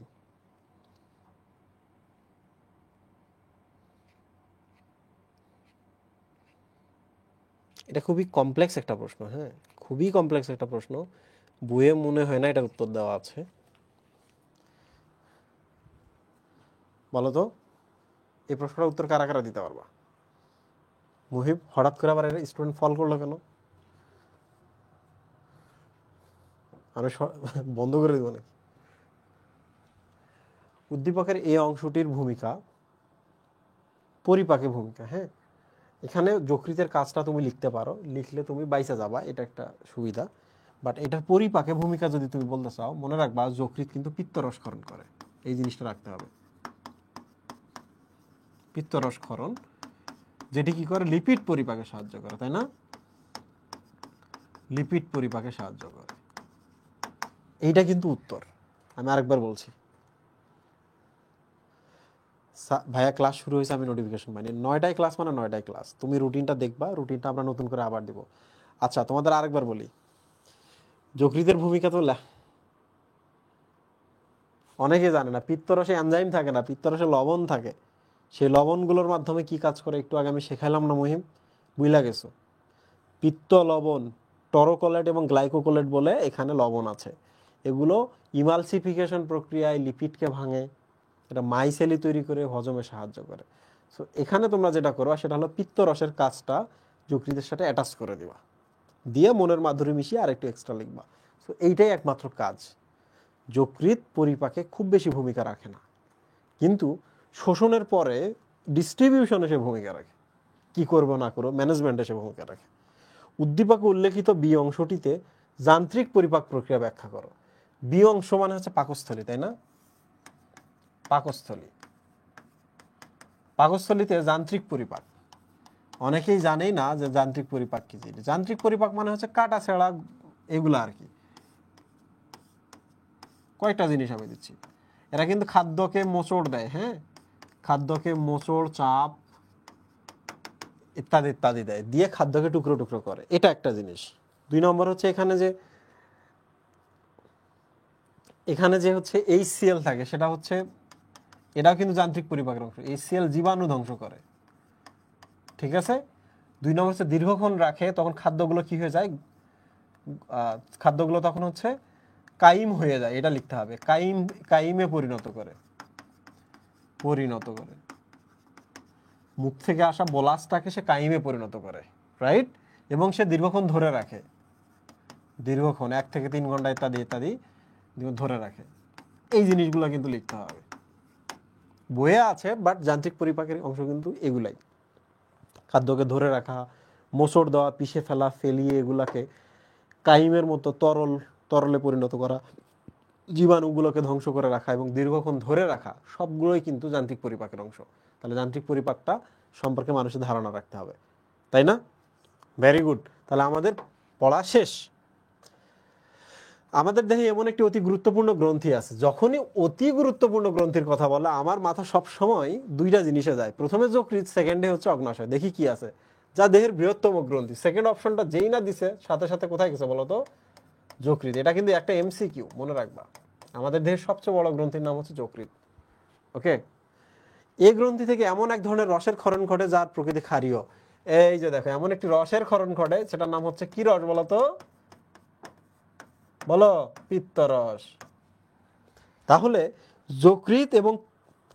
যকৃৎ পাকস্থলী এবং পিত্তথলি, পিত্তরস, এই ব্যাপারগুলো থেকে আসতেছে। তাহলে তোমরা একটু এখানে সাজেশন লিখে নাও, যে জায়গাগুলো আমরা অবশ্যই দেখবো। এক হচ্ছে যকৃৎ, 2 হচ্ছে পাকস্থলী, 3 হচ্ছে পিত্তরস। কাজ, পাকস্থলী থেকে হচ্ছে কাজ, একটা হলো যান্ত্রিক আর একটা হচ্ছে রাসায়নিক পরিপাক, 2টাই শিখবা। আর যকৃৎ থেকে হচ্ছে বিপাকীয় ভূমিকাটা আর কি, বিপাকীয় সঞ্চয়ী ভূমিকাগুলো একটু দেখবা, ঠিক আছে। সো তুমি কিন্তু সিকিউ এর জন্য একটা সাজেশন পেয়ে গেলা, এবং তুমি নিজেই জানো কেমনে সাজেশনটা আসলো, কারণ এগুলো বারবার আসতেছে। হোয়াট ইজ পিত্ত? পিত্ত মিন্স হচ্ছে পিত্তরস, ওকে। তো অনেকেই জানে না কেন এটাকে পিত্ত বলে। পিত্ত মানে হচ্ছে পিত্ত মানে হচ্ছে পিত রং,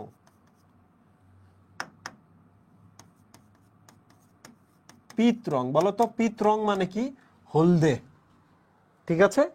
এবং পিত্তরস যেহেতু বিলিভার্ডিন দ্বারা হয়, তাহলে হলদে প্লাস সবুজ, এটা বলতে হবে, তাই না? হলদে যেহেতু বিলিভার্ডিন দিয়ে তৈরি হয়, তাহলে সবুজ কালারটাও এখানে থাকবে, বুঝছো? পিত কালারের জন্যই কিন্তু এখানে পিত্তরস বলা হয়।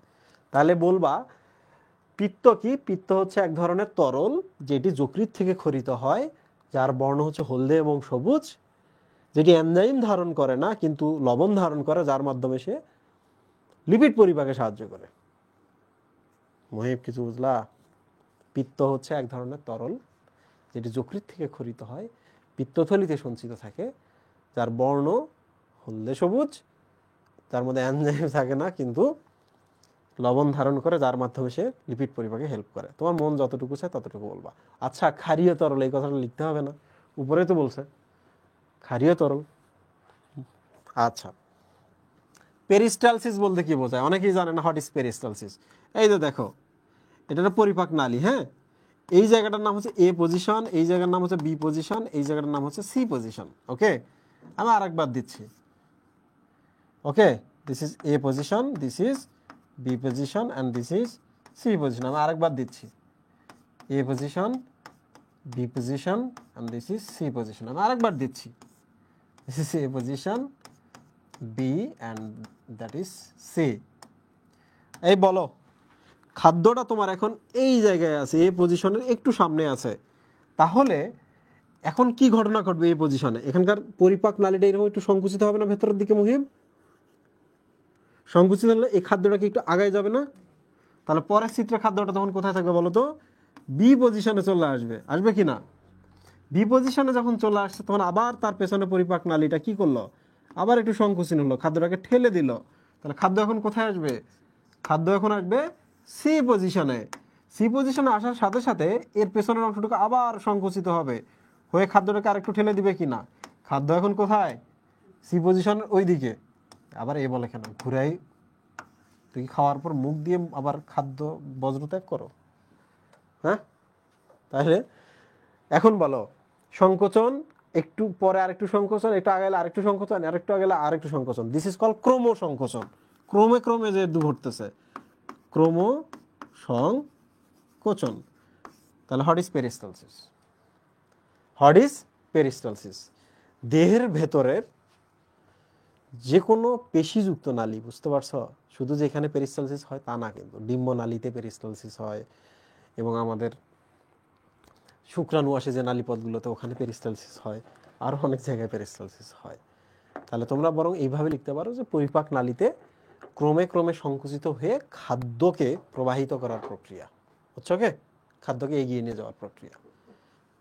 বলো তো পেরিস্টালসিসের দিক কোনটি? মুখ থেকে পায়ুর দিকে, বুঝতে পারছো? এই যে এখান থেকে পেরিস্টালসিস শুরু হয়ে যায়, পায়ুপথ পর্যন্ত পেরিস্টালসিস চলে। উইদাউট পেরিস্টালসিস খাদ্য স্টাক হয়ে থাকবে, আটকে থাকবে। বুঝছো মহিম? বলো তো এন্টি পেরিস্টালসিস যদি কাউরে হয় তাহলে খাদ্য কি হয়? বমি হবে, তাই না? তার পেরিস্টালসিসের একটা ডিরেকশন আছে, কোন দিকে আমি সংকোচন হইলাম, আবার সংকোচন, আবার সংকোচন, আবার সংকোচন, খাদ্য আগাইতেছে, তাই না বন্ধুরা? সিস্টল ডায়াস্টলের নামের সাথে মিল আছে, এভাবে আমি মনে রাখি। যেমনি ইচ্ছা মনে রাখো, কোনো সমস্যা নাই। আমার বন্ধু একবার আমাকে একটা খারাপ কথা শেখাইছিল, ওইটার মাধ্যমে আমি মনে রাখছিলাম হচ্ছে একটা অস্থির দুইটা প্রসেসের নাম মেডিকেল অ্যাডমিশনে, বুঝছো? কোনো সমস্যা নেই।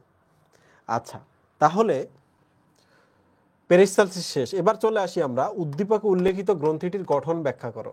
এই তো খাইছে। গ্রন্থি বলতে এটা কিন্তু যকৃৎ বলছে, যকৃতের গঠন নিয়ে তোমাকে কথা বলতে হবে। ওকে, তাহলে যকৃতের গঠন নিয়ে কথা বলার সময় তোমরা বলবা এর 4টি লোব আছে, 4টি লোব আছে, বাট সবাই অসম্পূর্ণ লোব। তোমরা কি জানো, তোমার যদি যকৃতের বড় অংশটা কেটে ছোট্ট একটু রেখে দাও, যকৃৎ আবার রিজেনারেট করতে পারে, আবার তৈরি হতে পারে। মুহিম, ব্রেন কাটলে হয় না, কিডনি কাটলে হয় না, পেশি কাটলে হয় না, কিন্তু যকৃৎ কি হয় জানো? আবার ঠিক হয়ে যায়। মাঝে মাঝে একটু ঘোলা দেখার কারণ হচ্ছে আমি নড়তেছি তো, এই জন্য ঘোলা, ফোকাস নিয়ে হয়তো সমস্যা হচ্ছে। এই বলো, 4টি লোব আছে অসম্পূর্ণ, এর একটি কি আছে বলো তো? বড় লোবটি, ডান লোবটি হচ্ছে সবচেয়ে বড়, এটা বলতে হবে, ডানটি সবচেয়ে বড়। তারপর তোমরা আর কি লিখবা?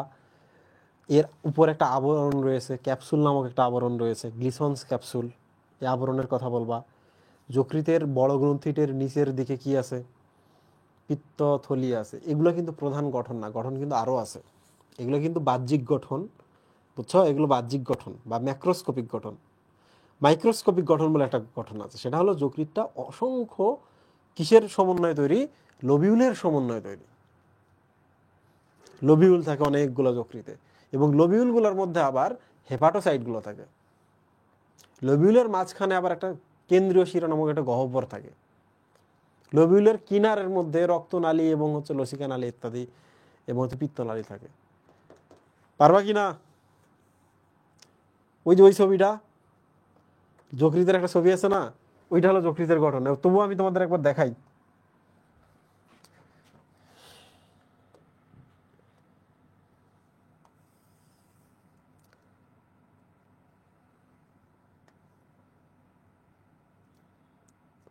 এই যে দেখো, এটা কিন্তু যকৃতের একটা ছোট লোবিউল, বুঝছো? হেপাটিক লোবিউল আর কি, এটা একটা হেপাটিক লোবিউল। তো মাইক্রোস্কোপিক গঠন যখন বলবা যকৃত অসংখ্য লোবিউলের সমন্বয়ে তৈরি। লোবিউলের মধ্যে যেগুলোর নাম হচ্ছে হেপাটিক হেপাটোসাইট, মানে যকৃতের কোষ আর কি। মাঝখানে থাকে কেন্দ্রীয় শিরা, মাঝে মাঝে এরকম ফাঁকা থাকে, যেগুলোকে আমরা বলি সাইনাসের মতো বা ফাঁকা জায়গার মতো, দ্যাট ইজ কল সাইনুসয়েড। তোমরা এগুলো লিখতে পারবা না? তাহলে তো হয়ে গেল যকৃতের গঠন ডান। এখন এই ছবিটা তোমরা দিতে পারবা না, ছোট ছোট মাছের পোনা দিবা, মাঝখানে একটু ফাঁকা রাখবা, এখানে কয়েকটা পোনা মেরে ফেলবা, তাহলে একটু ফাঁকা হয়ে গেল, তাহলে সাইনুসয়েড, কেন্দ্রীয় শিরা সাইনুসয়েড। কিছু পোনা এরকম গোল করে দিয়ে দিবা চারপাশে, এটা হচ্ছে বড় পোনা, মিডল এজ পোনা, ছোট পোনাদের রক্ষা করতেছে। পারবা কি না? তাহলে লিখবে এটা মাইক্রোস্কোপিক গঠন। আর একটা ছবি দিবা যকৃতের,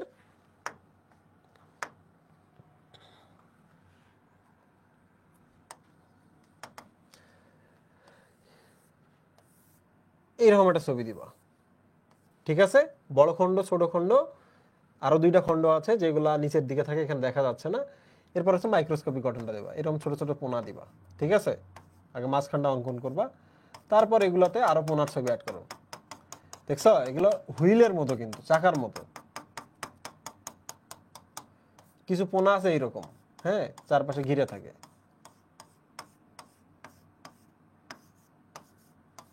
মাঝখানে যদি কোনো একটা জায়গায় ফাঁকা থাকে এরকম, এই যে এরকম, এই দেখো মাঝখানটা ফাঁকা, so this is call sinusoid. যদি কোনো স্পেস পাও সাইনাসের মতো, দ্যাট ইজ কল সাইনোসয়েড। তাহলে এটা লিখবা হচ্ছে ম্যাক্রোস্কোপিক গঠন বা হচ্ছে বাহ্যিক গঠন। এটা লিখবা হচ্ছে বাহ্যিক গঠন, এগুলো কিন্তু নিচে লিখতে হবে, বাহ্যিক গঠন। আর এটা লিখবা হচ্ছে মাইক্রোস্কোপিক গঠন, মাইক্রোস্কোপিক গঠন। ডান।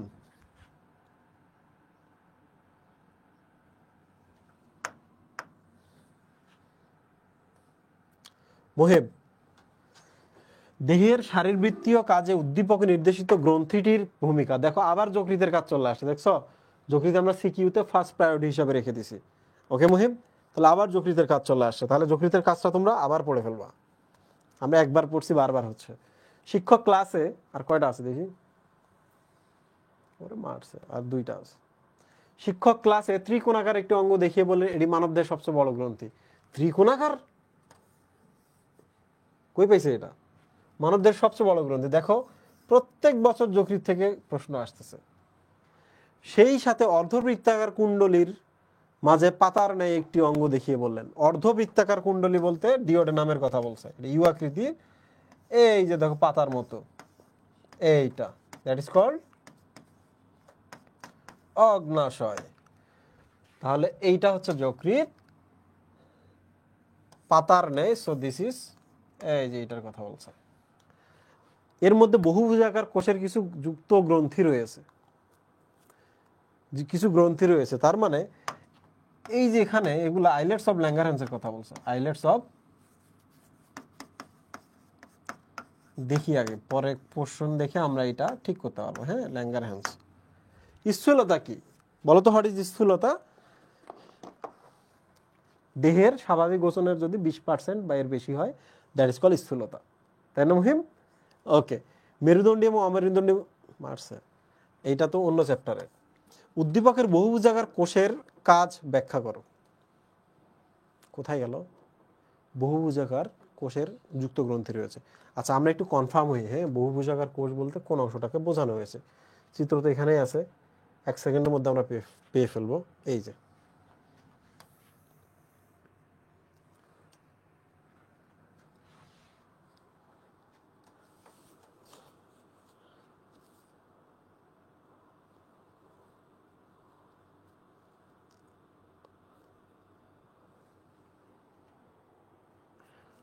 হেপাটোসাইটের কথা বলছে নাকি, আমি করছি দেখি। প্রশ্নটা কি ছিল?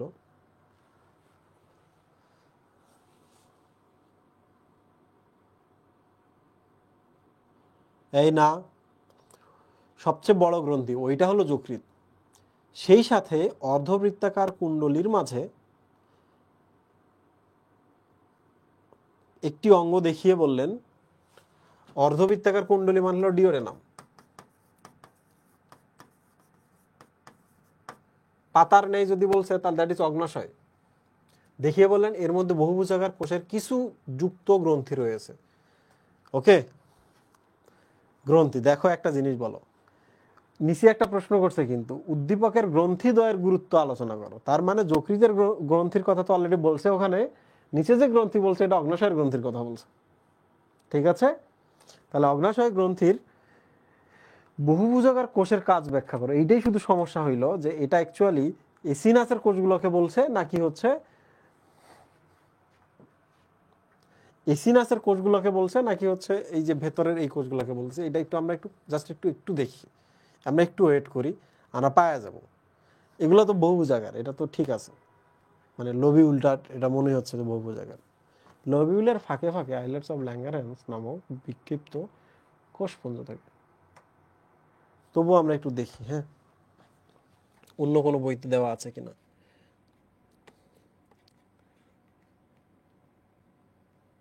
আমরা একটু দেখি অন্য কোনো বইতে আছে কিনা।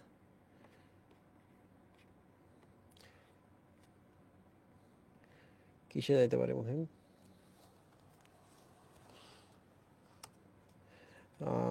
অগ্নাশয়।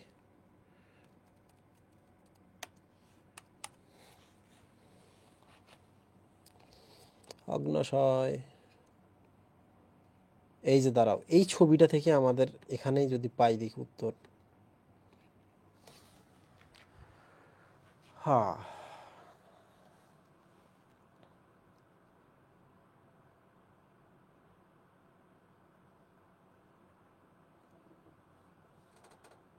এই যে দেখছো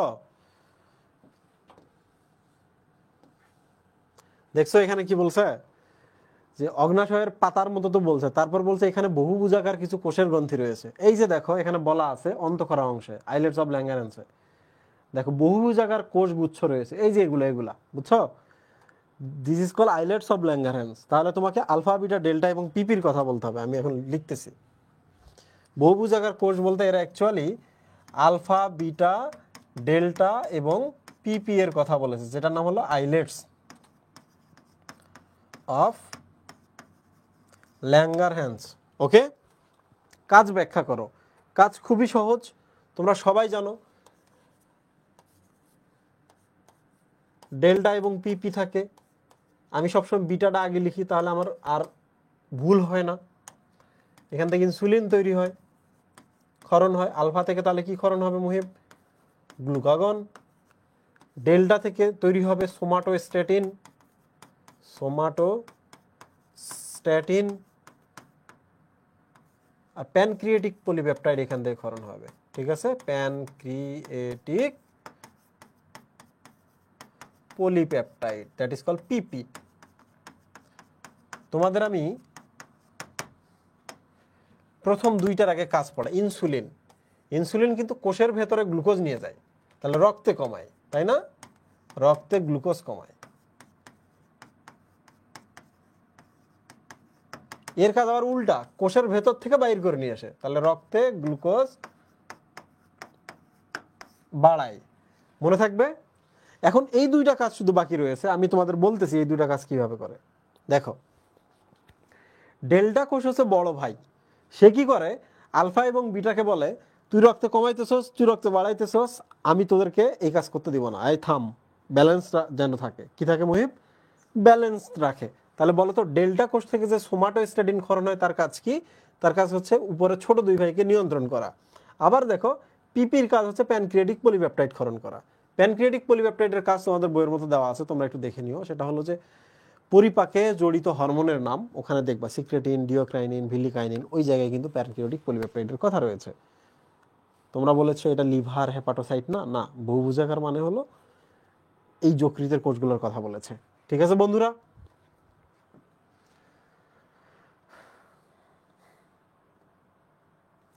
পরিপাকে উদ্দীপকের গ্রন্থিদ্বয়ের গুরুত্ব আলোচনা করো। দারুণ। এবার আমরা আলোচনা করব যে গুরুত্ব কোনটা কি কাজ করে। আমি একটু দেখাই। একদিকে আমি গুরুত্ব লিখি যকৃৎ, এটা তো আমরা পড়াইছি। একদিকে লিখি হচ্ছে অগ্নাশয়। পরিপাকে এরা কি কি কাজ করে আমরা একটু দেখি। দেখো, তোমরা শুধু শোনো, এইটা অলরেডি তো আমি তোমাদের পড়াইলাম। তোমরা বলবা যকৃৎ পরিপাকে সাহায্য করে পিত্তরস ক্ষরণের মাধ্যমে, যেটি লিপিড পরিপাকে সাহায্য করে, লিপিডকে ভাঙে ইমালসিফিকেশন প্রক্রিয়ায়, লিপিডকে ছোটো ছোটো টুকরে পরিণত করে, তাই না? এবং যকৃৎ যেহেতু পিত্ত লবণ তৈরি করতেছে, পিত্ত লবণের মাধ্যমে তারা ওই লিপিড জাতীয় খাদ্যগুলোকে আবার পরিপাক নালী থেকে ভিলাইয়ের মধ্যে শোষণে সাহায্য করছে। সো মোটামুটি এই লাইনগুলো লিখবা তোমরা। এবার অগ্নাশয়ের ক্ষেত্রে কিন্তু এই জিনিসটা বলতে হবে, সেটা হ্যাঁ। এই যে দেখো, আইলেটস অফ ল্যাঙ্গারহ্যান্স, যেটা এর কিন্তু পরিপাকে আপাতত কোনো কাজ নেই। তোমরা যেটা বলবা এসিনাস বা লোবিউল যেটা অংশ আছে, এসিনাস বা লোবিউল, এখান থেকে কিন্তু দুইটা জিনিস ক্ষরণ হয়। একটা হলো বাইকার্বনেট এবং এখান থেকে এনজাইম ক্ষরণ হয়। এই জিনিসটা মনে রাখবা। তাহলে বলো তো, বলো, যদি অগ্নাশয় হয়, এই যে বাইরের যে কোষগুলো, এগুলোর নাম হচ্ছে লোবিউল, ভেতরে যে কোষগুলো রয়েছে this is called islets of Langerhans. Islets of ল্যাঙ্গারহ্যান্সের পরিপাকে সরাসরি কাজ নাই, হ্যাঁ, ডিফারেন্টভাবে কাজ করে, যেটা তোমরা প্যানক্রিয়াটিক পলিপেপটাইডের নাম দেখে কাজ দেখে বুঝতে পারবো। বাট এই জিনিসটা মনে রাখবা, বাইরে যে অংশটা রয়েছে দ্যাট ইজ কল এসিনাস বা লোবিউল। এই এসিনাস বা লোবিউল থেকে বাইকার্বনেট আসে, যেটি পরিপাকের জন্য ডিওডেনাম বা ক্ষুদ্রান্তকে প্রিপেয়ার করে। বুঝছো? এখান থেকে যখন বাইকার্বনেট এই যে ডিওডেনামে যায়, এখান থেকে যখন বাইকার্বনেট এই যে ডিওডেনামে যায়, তোমরা বলবা অগ্নাশয়ের যখন বাইকার্বনেট ডিওডেনামে যায়, তখন এই জায়গার অম্লীয় পরিবেশটাকে সে ক্ষারীয় করে। পরিবেশ ক্ষারীয় হলে ডিওডেনাম অম্লতার ক্ষতি থেকে রক্ষা পায়। এবং যেহেতু সে এখানে ক্ষারীয় পরিবেশ সৃষ্টি করতেছে, তাহলে এখানে যে এনজাইমগুলো রয়েছে, এনজাইমগুলো অ্যাক্টিভেট হয়ে কাজ করতে পারে। এগুলো লিখবা। তারপর বলবা যে এসিনাস বা লোবিউল থেকে আরও কি আসে? এনজাইম। তখন তোমরা কথা বলবা যে এই সকল এনজাইম বিভিন্ন ধরনের খাদ্যকে পরিপাকে সাহায্য করে। সিম্পল। শর্করাকেও পরিপাক করে, প্রোটিনকেও পরিপাক করে, লিপিডকেও পরিপাক করে। ঠিক আছে? তাহলে পরিপাকের ভূমিকা বলতে, অগ্নাশয়ের ভূমিকা বলতে অ্যাকচুয়ালি এইটাই বোঝায় যে বাইকার্বনেট পাঠিয়ে ক্ষারীয় করতেছে আর এনজাইম পাঠিয়ে তিন ধরনের খাদ্যকে পরিপাক করতেছে। ঠিক আছে বন্ধুরা, তোমরা কি আমার কথা শুনতে পাচ্ছ?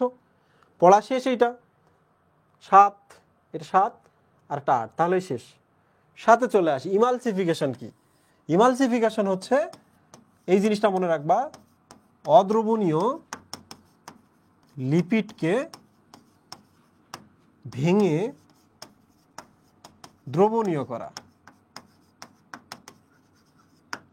তাহলে এই যে লিপিড অণুটাকে সে টুকরা টুকরা করে ফেললো, এটা ছিল অদ্রবণীয়। তাহলে এগুলো কি হয়ে গেল মুহিম? দ্রবণীয় হয়ে গেল। ওকে, তাহলে এবার তোমাদের এই জিনিসটা জানতে হবে যে প্রক্রিয়াটার নাম হলো ইমালসিফিকেশন। ইমালসিফিকেশন। আর এই প্রক্রিয়াটাতে কিন্তু পিত্ত লবণ অংশ নেয়। এই জিনিসটা কিন্তু ভালো কাজ করতে হবে। হ্যাঁ, পিত্ত লবণ কি করে জানো? এই লিপিডের ভেতরে ভেতরে ঢুকে এগুলোকে ভাঙা শুরু করে। হয় না যে শত্রু যেখানে থাকে, শত্রুর বাসার মধ্যে যদি আমরা ঢুকে পড়ি শত্রুর ভেতরে, তাহলে শত্রু কি ভেঙে টুকরা টুকরা হবে না? এটা খুব সহজ আর কি। তাহলে হোয়াট ইজ ইমালসিফিকেশন? ইমালসিফিকেশন মনে হচ্ছে অদ্রবণীয় লিপিডকে পিত্ত লবণের মাধ্যমে ভেঙে টুকরো টুকরো করে দ্রবণীয় লিপিডে পরিণত করা। ঠিক আছে, দ্যাট ইজ কল ইমালসিফিকেশন। আচ্ছা, এবার চলে আসি পরিপাকে বৃহদান্ত্র কেন গুরুত্বপূর্ণ, এটা তোমরা একটু লিখবা। হ্যাঁ, এখানে অতিরিক্ত পানি লবণ শোষণ করে, খাদ্যকে জমা রাখে, মলে পরিণত করে বজ্র উপাদানগুলাকে। তারপর আর কি করে? যে অপরিপাকৃত খাদ্যগুলাকে ব্যাকটেরিয়ার মাধ্যমে গাজন প্রক্রিয়ায় পৌঁছায়, ইত্যাদি ইত্যাদি। এই জিনিসগুলো তোমরা লিখবা এখানে। তাহলে বৃহদান্ত্রের কাজটা একটু দেখে নেবা। উদ্দীপকে উল্লেখিত প্রধান কাজ সম্পাদনে হরমোনের ভূমিকা পালন করা। প্রধান কাজ হলো খাদ্যকে পরিপাক করা। বিভিন্ন অংশে খাদ্যের পরিপাক এবং শোষণ ঘটে। শোষিত খাদ্য সার অতিরিক্ত হলে যকৃতে সঞ্চিত হয়, বুঝলাম। দেখো হরমোনের ভূমিকা, হরমোন কিন্তু এখানে আমরা বিভিন্ন ধরনের লোকাল হরমোনগুলোর আমরা নাম জানি। যেমন সিক্রেটিনের কাজ আমরা কিন্তু শিখেছি, গ্যাস্ট্রিনের কাজ আমরা অনেকে জানি না, এটা আমরা একটু লিখি। তারপর হচ্ছে কোলেসিস্টোকাইনিন, যেটার আরেকটা নাম হচ্ছে প্যানক্রিওজাইমিন, ঠিক আছে। তারপর ভিলিকাইনিন, ডিওকাইনিন, এই নামগুলো কিন্তু তোমরা নাম শুনছো। আমি এই তিনটার নাম কাজ একটু বলি, দ্যাটস এনাফ ফর টুডে। সেটা হলো সিক্রেটিন কি করছিল মনে আছে? এটা ডিওডেনাম থেকে ক্ষরণ হয়ে পাকস্থলিতে গেছিল, গিয়ে বলতেছে HCl ক্ষরণ কমাও। গ্যাস্ট্রিন কিন্তু পাকস্থলী থেকেই ক্ষরণ হয়, নাম দেখে দেখো, সে জি কোষ থেকে ক্ষরণ হয়, হয়ে পাকস্থলীর এনজাইম ক্ষরণে সাহায্য করে, বাড়ায়, ঠিক আছে, পরিপাকে ভূমিকা রাখলো। আরেকবার বলি, সিক্রেটিন ডিওডেনাম থেকে ক্ষরণ হয়ে রক্তের মাধ্যমে পাকস্থলীতে গেল, গিয়ে HCl ক্ষরণ কমাইলো। গ্যাস্ট্রিন জি কোষ, গ্যাস্ট্রিন মানে জি, পাকস্থলীর জি কোষ থেকে পাকস্থলীতেই ক্ষরণ হয়ে পাকস্থলীতে সে এনজাইম ক্ষরণ করতেছে। কোলেসিস্টোকাইনিন বা এটার এক নাম প্যানক্রিওজাইমিন, দেখো একই হরমোন দুই নাম। প্যানক্রিওজাইমিন যায় প্যানক্রিয়াস বা অগ্নাশয়ে, কি অগ্নাশয় রস ক্ষরণ করে, বুঝছো, অগ্নাশয়ের এনজাইমগুলো ক্ষরণ করে কিছু একটা।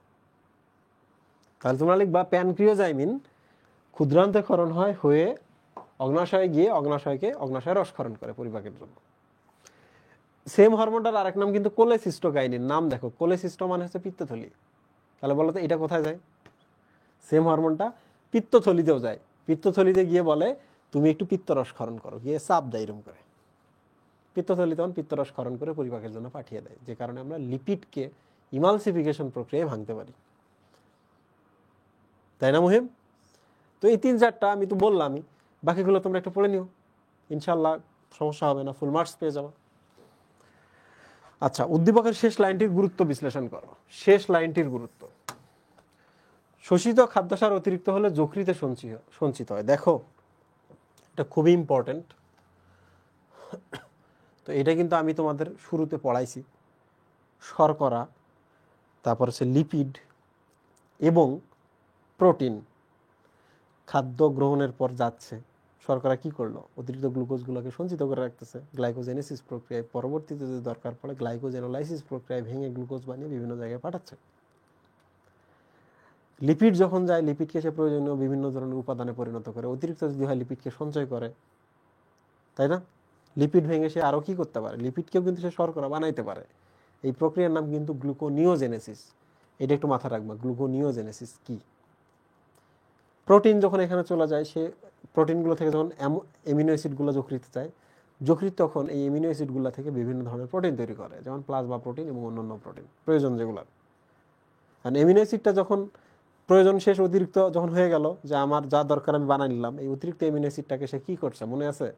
অ্যামিনমূলকটা বাইর করে, খালি অ্যাসিডটা থাকে, কিটো অ্যাসিড হয়ে যায়, মাইটোকন্ড্রিয়া শক্তি উৎপন্ন করে। অ্যামিনমূলকটা যে বের করলো, সেই অ্যামিনমূলকটার সাথে একটা এইচ যুক্ত করে অ্যামোনিয়া তৈরি করে, সেই অ্যামোনিয়া আবার যকৃতে অর্নিথিন চক্র প্রবেশ করে ইউরিয়া তৈরি করে। তো এই প্রসেসগুলো তোমাদের বলতে হবে, আমি আরেকবার রিভিশন দিয়ে দিলাম। তাহলে তোমাদের কি হয়ে গেল বলো তো? তোমরা এই জিনিসটা লিখবা, হ্যাঁ, আমরা যখন আয়রন খাই, আয়রনগুলোকে সে ফেরিটিন প্রক্রিয়ায় জমা রাখে। তো এই জিনিসগুলো লিখতে হবে না? আমরা যে ভিটামিন খাই, ভিটামিনকে সে জমা রাখতে পারে, এগুলো লিখতে হবে তো। লিপিডে দ্রবণীয় ভিটামিন, পানিতে দ্রবণীয় ভিটামিনকে সঞ্চিত রাখে। সো এটাও ডান। এবার চলে আসি আমরা মুখ বিবর, গলবিল, খাইছি, মুখ বিবর, গলবিল, অন্ননালী, পাকস্থলী, ক্ষুদ্রান্ত। ওকে, বেরিয়াট্রিক্স কি? এটা কিন্তু একটা সার্জারি প্রক্রিয়া, যে প্রক্রিয়ায় স্থূলতা যখন তোমার মুখ দিয়ে নিয়ন্ত্রণ করা যাইতেছে না, তখন পাকস্থলীতে অপারেশন করা হয়, করে তোমাকে মানে তোমার যেন স্থূলতা কমে এই ব্যবস্থা করা হয়, তাই না? মাঝে মাঝে মানুষ অনেক ওজন বেড়ে যায়, এটা খুব বিপজ্জনক, তাই না? তখন সার্জারির আশ্রয় নেওয়া হয়। তাহলে তোমরা বলবা স্থূলতা কমাতে যখন সার্জারির আশ্রয় নেওয়া হয়, সেই ধরনের সার্জারিকে বেরিয়াট্রিক্স বলা হয়। যকৃতকে জৈব রসায়নগার কেন বলা হয়, এটা আজকে কিন্তু শুরুতে আমরা পড়ছি, কিছুক্ষণ আগে আমি বললাম, এইটা পড়ানোর আগে তো আমি আবার বললাম। তাহলে যকৃতকে আমরা 100% প্রায়োরিটাইজ করব। যকৃত থেকে MCQ, CQ সব আসবে। উদ্দীপকের পি চিহ্নিত অংশে এই নিঃসৃত এনজাইম, দেখো পাকস্থলী নিঃসৃত এনজাইমের কার্যাবলী। তাহলে পাকস্থলীতে কিন্তু পেপসিন, রেনিন, আর একটা কি জিলোটিনেজ, শুধু প্রোটিন পরিপাকটা হয়, শর্করা পরিপাক হয় না। আর লিপিডের ক্ষেত্রে শুধুমাত্র হচ্ছে মাখনের চর্বিটাকে লিপিডের ক্ষেত্রে শুধু মাখনের চর্বি পরিপাক হয়। তাহলে প্রোটিনটার ক্ষেত্রে আমরা শুধু মনে রাখবো, এই তিনটা জানলেই হবে এটার উত্তরে। ঠিক আছে, পেপসিন প্রোটিনের উপর কাজ করে, তখন পেপটন প্রোটিয়েজ তৈরি করে। রেনিন কিন্তু দুধের উপর কাজ করে, তোমরা জানো দুধ মানে হচ্ছে কেসিন, তাহলে রেনিন কেসিনের উপর কাজ করে, হাফ ছোট ছোট করে, দ্যাট ইজ কল প্যারাকেসিন, তাই না? জিলোটিনেজ জিলোটিনের উপর কাজ করে, জিলোটিন কাজ করে অ্যামিনো অ্যাসিড বা পলিপেপটাইড ইত্যাদি তৈরি করে। সো এই ছিল আমাদের হচ্ছে পাকস্থলীর কাজ। পাকস্থলীতে কিন্তু এইটাই মনে রাখবা, এগুলো সব প্রোটিন পরিপাককারী এনজাইম। শর্করা পরিপাককারী এনজাইমের ক্ষেত্রে কিন্তু নাই, কোনো এনজাইম নাই। আর একটা হচ্ছে লিপিড, লিপিডের ক্ষেত্রে শুধু লিখবো মাখনের চর্বি। হ্যাঁ, মাখনের চর্বির উপরেই কিন্তু কাজ করে, কারণ লিপিড পরিপাকের এনজাইমগুলা কিন্তু বেশি অ্যাসিডে কাজ করতে পারে না, এই জন্য পাকস্থলীতে লিপিডের পরিপাক হয় না বললেই চলে। তাহলে তোমরা লিখবা হচ্ছে লাইপেজ, লাইপেজ ফ্যাটি অ্যাসিড যোগ গ্লিসারল, ফ্যাটি অ্যাসিড যোগ গ্লিসারল। তোমাদের আমি একটা জিনিস খুব ভালো করে বলি, ওয়ান শট বলে কিন্তু মেডিকেল এবং একাডেমিকের জন্য আমি আমার ইউটিউব চ্যানেলে এই ছকটা বোঝাইছি, যেখানে বিভিন্ন এনজাইম বিভিন্ন খাদ্যবস্তুর উপর কাজ করে কি উৎপন্ন করে, এগুলো কিন্তু খুব সহজে মনে রাখা যায়। তোমরা আমাকে খুব দ্রুত বলো যারা আছো এখন, তোমরা কি কখনো এই প্লে লিস্টটা দেখছো? এত সহজে প্লে লিস্ট সহজে পাবা না, ইটস এ ট্রেজার। কারা কারা দেখছো দ্রুত কমেন্টে বলো। তাহলে দেখো পি চিহ্নিত অংশে রাসায়নিক পরিপাকের কথা বলছে, তাহলে শর্করার ক্ষেত্রে যেহেতু এনজাইম নাই শর্করা পরিপাকের, তাহলে এখানে শর্করা রাসায়নিক পরিপাক হবে না। লিপিডের পরিপাকের ক্ষেত্রে শুধুমাত্র লাইপেজ ক্ষরণ হয়, যেটা মাখনের চর্বিকে ভাঙে। কিন্তু প্রোটিন পরিপাকটা এখানে বেশ ভালোই হয়। প্রোটিন পরিপাকের জন্য এই তিনটা আছে, জি পি রে, পিজি রে, যেমনি ইচ্ছা মনে রাখো। পিজি রে মানে কি? পিজি রে মানে হচ্ছে পেপসিন, জিতে জিলোটিনেজ, রেতে রেনিন। বন্ধুরা বুঝেছো? মুহিম অনেক ঠান্ডা, 18 ডিগ্রি সেন্টিগ্রেড টেম্পারেচার। আমার তো এবার তো আমি গরম টেরে পাইলাম না, তাই না? দেখি নাই ভাইয়া, দেখি নাই। আহারে, সামনে পরীক্ষা, পরীক্ষা শেষ করে একদিন যখন হঠাৎ করে চোখে পড়লো রাজীব ভাইয়া তো কিছু ট্রেজার দিয়ে রাখছিল, আমার কাজে লাগেনি, খুব কষ্ট হবে রে বাবা। আচ্ছা, উদ্দীপকের কিউ অংশ বিভিন্ন খাদ্যসার পরিশোষণের জন্য অপরিহার্য। কিউ মানে হচ্ছে ক্ষুদ্রান্ত, ক্ষুদ্রান্তে গিয়ে তোমাকে শোষণ নিয়ে কথা বলতে হবে। হ্যাঁ, শোষণ। তাহলে শর্করা, প্রোটিন, লিপিড, পানি, তারপর হচ্ছে লবণ এবং ভিটামিন, তোমরা এই তিনটার শোষণ অংশটা পড়ে নিবা, তাইলে তোমাদের খাবার হয়ে যাবে। শর্করা হচ্ছে সক্রিয় এবং নিষ্ক্রিয় বা ব্যাপন প্রক্রিয়া শোষণ হয়। লিপিডের ক্ষেত্রেও কিন্তু নিষ্ক্রিয় এবং সক্রিয় প্রক্রিয়া শোষণ হয়। তারপর লিপিডের শোষণটা একটু কঠিন, মাইসেলি গঠন হয়ে ভিলায় যায়, ওখানে কাইলোমাইক্রন তৈরি করে, এরপর লসিকানালিতে যায়। ছোট ছোট যেগুলো লিপিড বা ছোট ছোট যেগুলো লিপিড অণু, এগুলো কিন্তু রক্তেই যায়। তারপর লবণের ক্ষেত্রে দিয়ে দিবা, লবণের কোন প্রক্রিয়ায় যাচ্ছে এইটা। পানি হচ্ছে অভিস্রবণ বা অসমোসিস প্রক্রিয়ায় যায়। ভিটামিনগুলো দুই ধরনের, লিপিডের দ্রবণীয়, পানিতে দ্রবণীয়। পানিতে দ্রবণীয়গুলো তো ইজিলি যাচ্ছে, কিন্তু লিপিডের দ্রবণীয়গুলো পার করতে হলে পিত্ত লবণের সাহায্য নিতে হচ্ছে। ঠিক আছে, এই মাত্র 1 ঘন্টা বা 40টা মিনিট সময় লাগবে, কিন্তু আমি যে পরিপাকের প্লেলিস্টের কথা বলছি, সো টাইম ইনভেস্ট ওখানে করবো আজকের ক্লাস শেষে। ঠিক আছে, সো আমাদের আজকের সিকিউ শেষ। এখন আমরা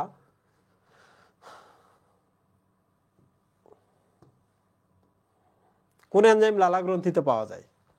টায়ালিন। টায়ালিন মানে লালা। তাহলে এটা একটা খুব গুরুত্বপূর্ণ প্রশ্ন। অগ্নাশয় রসে বিদ্যমান এনজাইমের নাম কি? দেখো আমি কিন্তু তোমাদের একটা জিনিস শেখাইছি, তাই না? প্রোটিন পরিপাকের এনজাইম একটু আগে শেখাইলাম না? প্রোটিন পরিপাকের এনজাইম জিপি রে, জিপি রে, এটা পাকস্থলী। তারপর হচ্ছে অগ্নাশয় এবং আমি একটু দেখি, দাঁড়াও।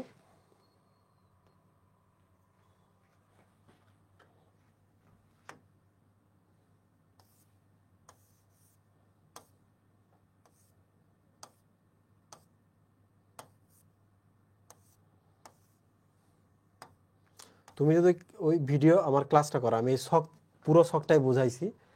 হ্যাঁ, এই যে দেখো, পি জি রে, পেপসিন, জিলোটিনেস, রেনিন, ডান। ঠিক আছে মুহিম? আচ্ছা আচ্ছা, তারপরে আছে অগ্নাশয়। তাহলে তুমি যেটা মনে রাখবা, এই যে আন্ত্রিক গ্রন্থিতে শুধু এমিনো পেপটাইডেজ আছে, প্রোটিন পরিপাকে শুধু এমিনো পেপটাইডেজ। তাহলে এই যে দেখো, প্রোটিন পরিপাকের সমস্ত এনজাইম আসে অ্যাকচুয়ালি অগ্নাশয় থেকে। ঠিক আছে, আমরা একটু যাই ওখানে আগে। দেখো পাকস্থলিতে পেপসিন, জিলোটিনেস, রেনিন। তাহলে রেনিন পাকস্থলিতে চাইছে কোথায়? অগ্নাশয় রসে না, পেপসিন না, এখানে কিন্তু জিলোটিনেস আছে, এখানে না। এই যে দেখো, দেখছো জিপি রে দ্বারাই কিন্তু আমরা একটা প্রশ্নের উত্তর পর্যন্ত করে ফেললাম, যেটা আমরা এর আগের সিকিউ সমাধানে পড়ে আসছি। খাদ্য গলাৎকরণের সময় কোনটি ষড়যন্ত্রের মুখ বন্ধ করে দেয়? এ বলো তো, এপিগ্লোটিস না? গুড। যকৃতের কোন খণ্ডটি সবচেয়ে বড়? ডান খণ্ডটি সবচেয়ে বড়। পিত্তরস খরিত হয় কোনটি থেকে? এইটা প্রশ্নের উত্তর দাও দেখি তোমরা কেমন জানো। বন্ধুরা আসো আসো, তাড়াতাড়ি আসো, ক্লাস শেষের দিকে চলে যাচ্ছে।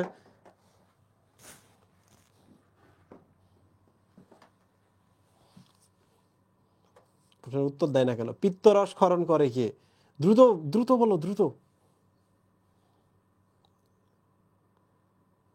প্রত্যেক জেলা থেকে যদি একজন করে লাইভে থাকতো, তারপরে তো অনেকেই থাকতো, তাই না? হ্যাঁ, সবাই কিন্তু এখানে একটা অপশন দেয় আমি, পিত্তথলি। সবসময় মনে রাখবা, এটা থেকে কখনোই পিত্তরস ক্ষরণ হয় না। সবসময় কোথা থেকে? যকৃৎ থেকে। তাহলে পিত্তথলিতে কি থাকে? জমা থাকে। এখানে জমা থাকলে যেটা হয়, পিত্তরসটা আর একটু ঘন হয়। গলবিলে উন্মুক্ত হয় না কোনটি? গলায় উন্মুক্ত হয় না কোনটি? গালাবিল। Very good. এই যে দেখো, শ্বাসনালীটা গলায় গেছে এই পাশে, তারপর হচ্ছে অন্য নালীটাও গলায় গেছে। Very good. কান থেকে গেছে, সে নালী গলায় আসছে। Very good. উইরসাং নালী তো কোথায় যায় বলো তো?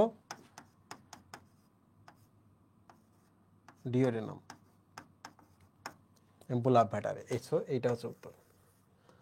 7, নিচের কোন এনজাইম অম্লীয় পরিবেশে অধিক কার্যকরী? খাইছে রে। দেখো, বারবার আমি পিজি রে, জিপি রে এই জিনিসটা বলতেছি না। এটা কোথায় কাজ করে বলো তো? পাকস্থলিতে কাজ করে। কি পরিপাক করে? প্রোটিন পরিপাক করে। এই তিনটা যারা মনে রাখতে পারবে, তারা যে কত বিপদ থেকে পরীক্ষার হলে রক্ষা পাবে, এটা তো প্রমাণ। বলতো পাকস্থলী মানে বেশি পিএইচ না? তাহলে বেশি পিএইচে কি এই তিনটা এনজাইমে কাজ করবে না? তাহলে এখান থেকে উত্তর বের করো তো, কোনটা আসে বলো।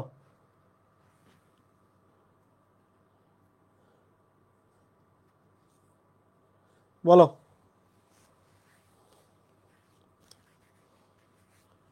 এই বলো।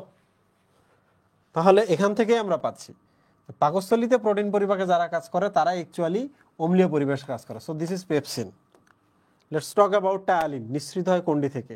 টায়া মানেই তো লালা, তাই না? লালা গ্রন্থি থেকে ক্ষরণ হয়। কোনটি আমিষ পরিপাককারী এনজাইম? টায়ালিন তো শর্করা পরিপাক করে। আর অ্যামাইলেজ মানেই কিন্তু শর্করা, স্টার্চ। অ্যামাইলো শব্দের অর্থ হলো স্টার্চ। তাহলে এটাও না। মল্টেজ, এই যে এজ আছে না, মল্টেজ মল্টোজের উপর কাজ করে, তাই না মুহিব? মল্টোজের উপর কাজ করে। আর ওস মানে কিন্তু শর্করা, তাহলে এটাও না।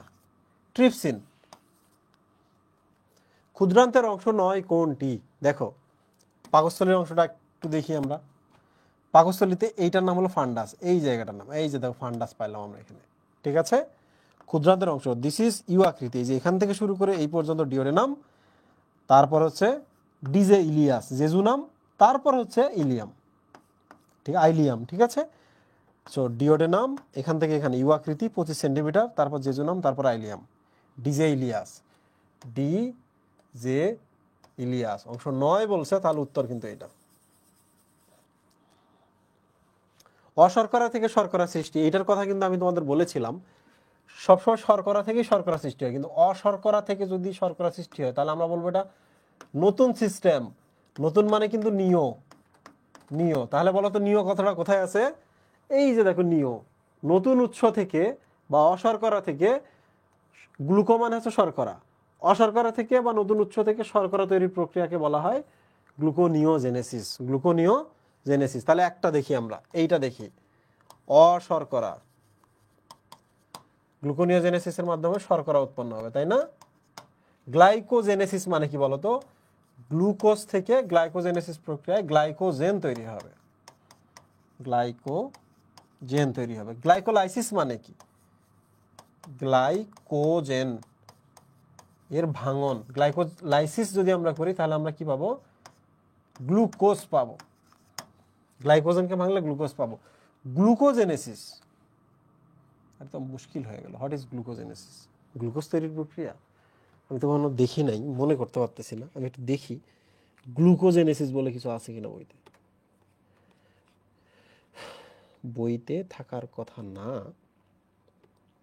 গ্লুকোজেনেসিস, এই অদ্ভুত টার্মটা কোত্থেকে আসলো?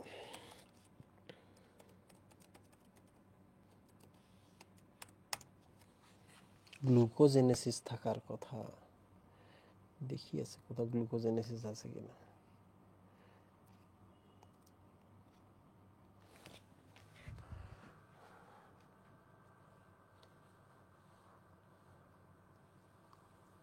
তোমরা কি গ্লুকোজেনেসিস কখনো দেখছো বন্ধুরা?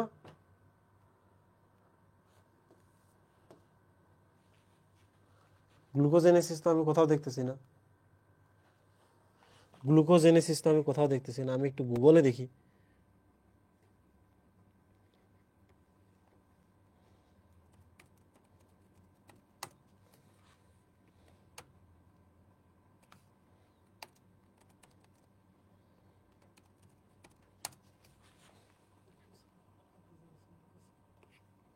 কিসের 156 পৃষ্ঠায় আছে? গ্লুকোজেনেসিস কোথায় আছে বলো? এটা কত পৃষ্ঠা মহিম?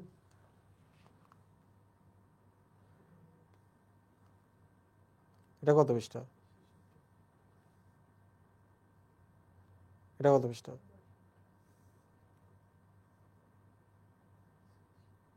এটা 156 পৃষ্ঠা। 56 পৃষ্ঠা কোথায় গ্লুকোজেনেসিস আছে? চাপা মারবা না। গ্লুকোজেনেসিস বলে কিছু আছে কিনা আমি জাস্ট জিজ্ঞেস করতেছি। আচ্ছা গ্লাইকোজেনেসিস, আমি তো বারবার বলতেছি গ্লুকোজেনেসিস বলে কিছু নাই।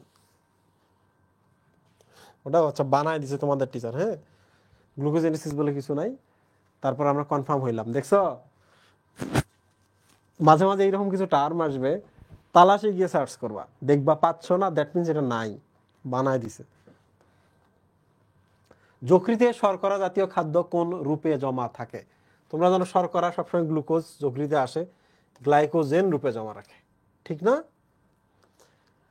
যকৃতে গ্লুকোনিও, এই যে দেখো আবার নিওজেনেসিস বা নতুন জেনেসিস প্রক্রিয়ায় কোন উৎস থেকে গ্লুকোজ তৈরি হয়? তোমরা সবাই জানো amino acid, glycerol, glycerol fatty acid, glycogen. এটা তো অবশ্যই না। ফ্যাটি অ্যাসিড গ্লাইকোজেন এটা অবশ্যই না। Glycerol fatty acid amino acid.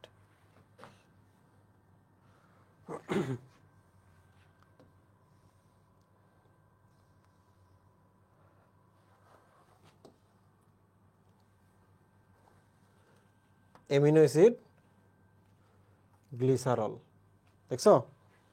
Amino acid এবং গ্লিসারল। তো এই জিনিসটা মনে রাখবা, ফ্যাটি অ্যাসিড না।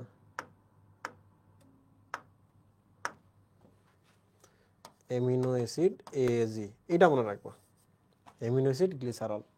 So this is the answer. পাকস্থলী প্রাচীরের প্যারাইটাল কোষ থেকে কি ক্ষরণ হয়? প্যারাইটাল কোষ থেকে, প্যারাইটাল কোষের আরেকটা নাম হচ্ছে অক্সিনটিক সেল, HCl। এটা কিন্তু ম্যাটে বারবার আসে, বুঝছো? একাডেমিক তো লাগবেই। বৃহদন্ত্রের অংশ হলো ডিজে ইলিয়াস, এটা বাদ, এটা বাদ, এটা বাদ, সিকাম। ডিজে ইলিয়াস হচ্ছে ক্ষুদ্রান্ত। ল্যাকটোজ এনজাইম কোন ধরনের খাদ্য পরিপাকে, ল্যাকটেজ এনজাইম, তাই না? মনে রাখবা ল্যাকটোজ মানে হচ্ছে, ল্যাকটো মানে দুধ, ওজ মানে শর্করা, তার মানে দুধের শর্করা, তাই না? দুধের শর্করা ল্যাকটোজ, এই যে ওজ আছে, ওজ মানে হচ্ছে শর্করা, তাহলে ল্যাকটেজ ল্যাকটোজের উপর কাজ করে, ওজ মানে শর্করা, তাহলে দিস ইজ শর্করা। ঠিক আছে? তাহলে বলো তো দুধের আমিষের উপর কে কাজ করে? রেনিন না? দুধের আমিষ অংশটা উপরে কাজ করে কিন্তু রেনিন, আর দুধের শর্করার উপরে কাজ করে ল্যাকটেজ, আর দুধের লিপিডের উপরে কাজ করে কিন্তু লাইপেজ। যকৃতে সঞ্চিত শর্করা যকৃতে সঞ্চিত হয় গ্লাইকোজেন রূপে। ডান। শর্করা যকৃতে গ্লাইকোজেন রূপেই থাকে, কারণ গ্লাইকোজেনই একমাত্র যেটা আমরা বলি সঞ্চিত উপাদান। নিচের কোনটি মিশ্র গ্রন্থি? দেখো অগ্নাশয় যখন আসে একটা যখন উত্তর তখন কিন্তু এইটা, ঠিক আছে? আমি পড়াইছি আজকের ক্লাসে এটা। শয় থাকলে মিশ্র গ্রন্থি। প্রোটিন পরিপাকে অংশ নেয় কোনটি? পেপসিন প্রোটিন পরিপাকে অংশ নেয়। অ্যামাইলেজ অ্যামাইলোজের উপর কাজ করে। অ্যামাইলোজ শব্দের অর্থ হলো স্টার্চ, সো এটা আনসার না। কার্বক্সি পেপটাইডেজ প্রোটিন পরিপাকে অংশ নেয় কিন্তু, পেপটাইড কিন্তু। এই যে দেখো এখানে একটু ক্যাসাল আছে, হ্যাঁ, দেখি তোমরা এই প্রশ্নটার উত্তর দিতে পারো কিনা, দেখি পারো কিনা বলো তো, এটার উত্তর কি? প্রোটিন পরিপাকে অংশ নেয় কোনটি?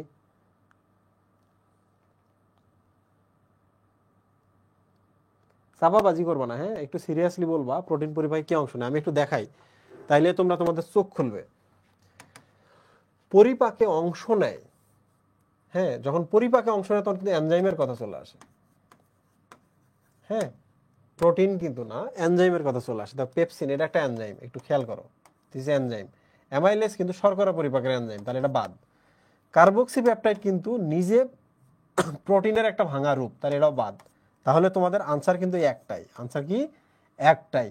কিন্তু কোনো না কোনোভাবে ইনডিরেক্টলি যেহেতু এটা প্রোটিনের সাথে রিলেটেড, তাহলে 1 এবং 3 হিসাবে আমরা এটা নিতে পারি। বুঝতে পারছো? কারণ আমাদের তো সবসময় 2টা বা 3টা আনসার নিতে হবে, এটা নেওয়ার কোনো সুযোগ নাই।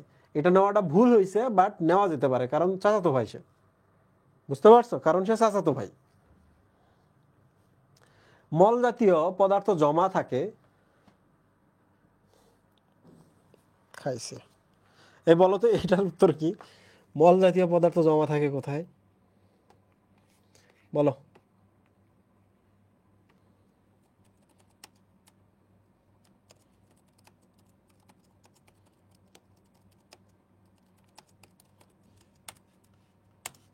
মল জাতীয় পদার্থ জমা থাকে,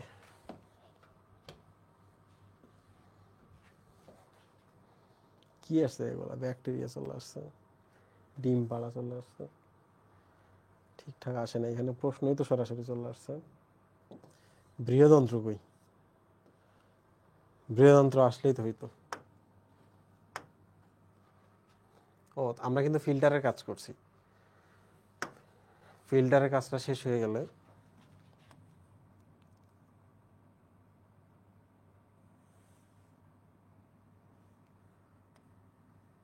ফিল্টারের কাজটা শেষ হয়ে গেলে তোমরা এটা ব্যবহার করে খুব মজা পাবো, তালাশ।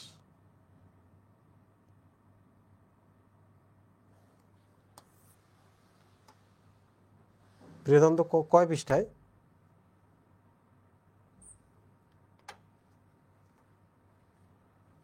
নাকি বৃহদন্ত্র নাই আলোচনায়? এই যে বৃহদন্ত্র,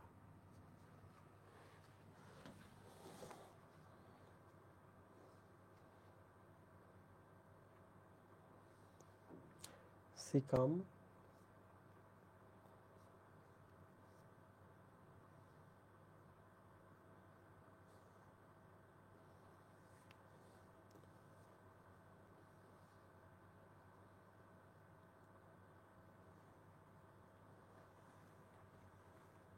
সিকাম এবং কোলনে প্রবেশ করে, সেখানে দীর্ঘ সময় জমা রাখে। সিকাম এবং কোলনে প্রবেশ করে, সেখানে কেন দীর্ঘ সময়? সিকামে তো জমা থাকার কথা, জমা থাকবে। এটার কোনো উত্তর পাইছো তোমরা? দেখো তো।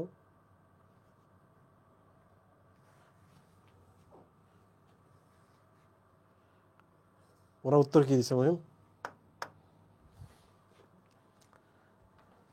মলাশয়ে মল জমা থাকে, ইহা সঠিক। Sigmoid colon pelvic colon, pelvis sigmoid colon কাছাকাছি, মলাশয়ের কাছাকাছি। এর উত্তর কি তোমরা দেখছো? খ 1 এবং 3। আচ্ছা তোমরা এটা নিজেরা করে নিবা, না হলে আমি তোমাদের এটা উত্তর দিয়ে দেব। একটু কনফিউজিং আর কি এটা। ঢাকা বোর্ডে আসছিল 2016 সালে। শর্করা জাতীয় খাদ্য শোষণ নিয়ন্ত্রণকারী হরমোন দুইটা, ইনসুলিন এবং থাইরক্সিন। শর্করা জাতীয় খাদ্য শোষণ নিয়ন্ত্রণকারী। আচ্ছা এটা কি এই বই থেকে আসছে?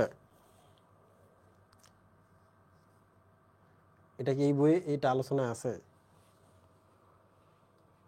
এটা তো এই বইয়ে যদি না থাকে তাহলে আলিম স্যারের বই মনে হয় আছে।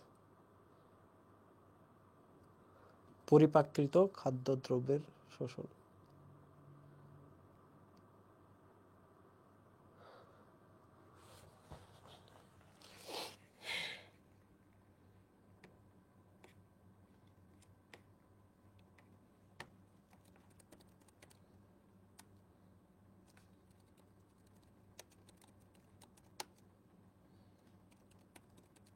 থাইরক্সিন আছে কিনা?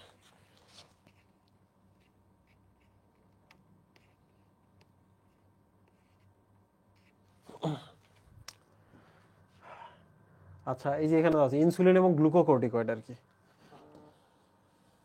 দেখো ইনসুলিন এবং গ্লুকোকর্টিকয়েড এখানে দেওয়া আছে।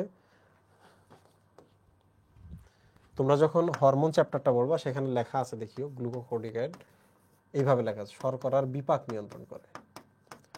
শর্করার বিপাক। দেখো থাইরক্সিন নিজেও কিন্তু শর্করার বিপাক নিয়ন্ত্রণ করে। সো বইয়ে যেহেতু সরাসরি এই দুইটা দেওয়া আছে 1 এবং 2, তাহলে উত্তর হলো এই দুইটা। ঠিক আছে, এটা অন্য বই থেকে প্রশ্ন আসছে। এইটার প্রশ্নের উত্তর দাও তো, উত্তর দাও। 16 বছর বয়স, আর এটার কথা আসবে না, বয়সের কথা এখানে নাই।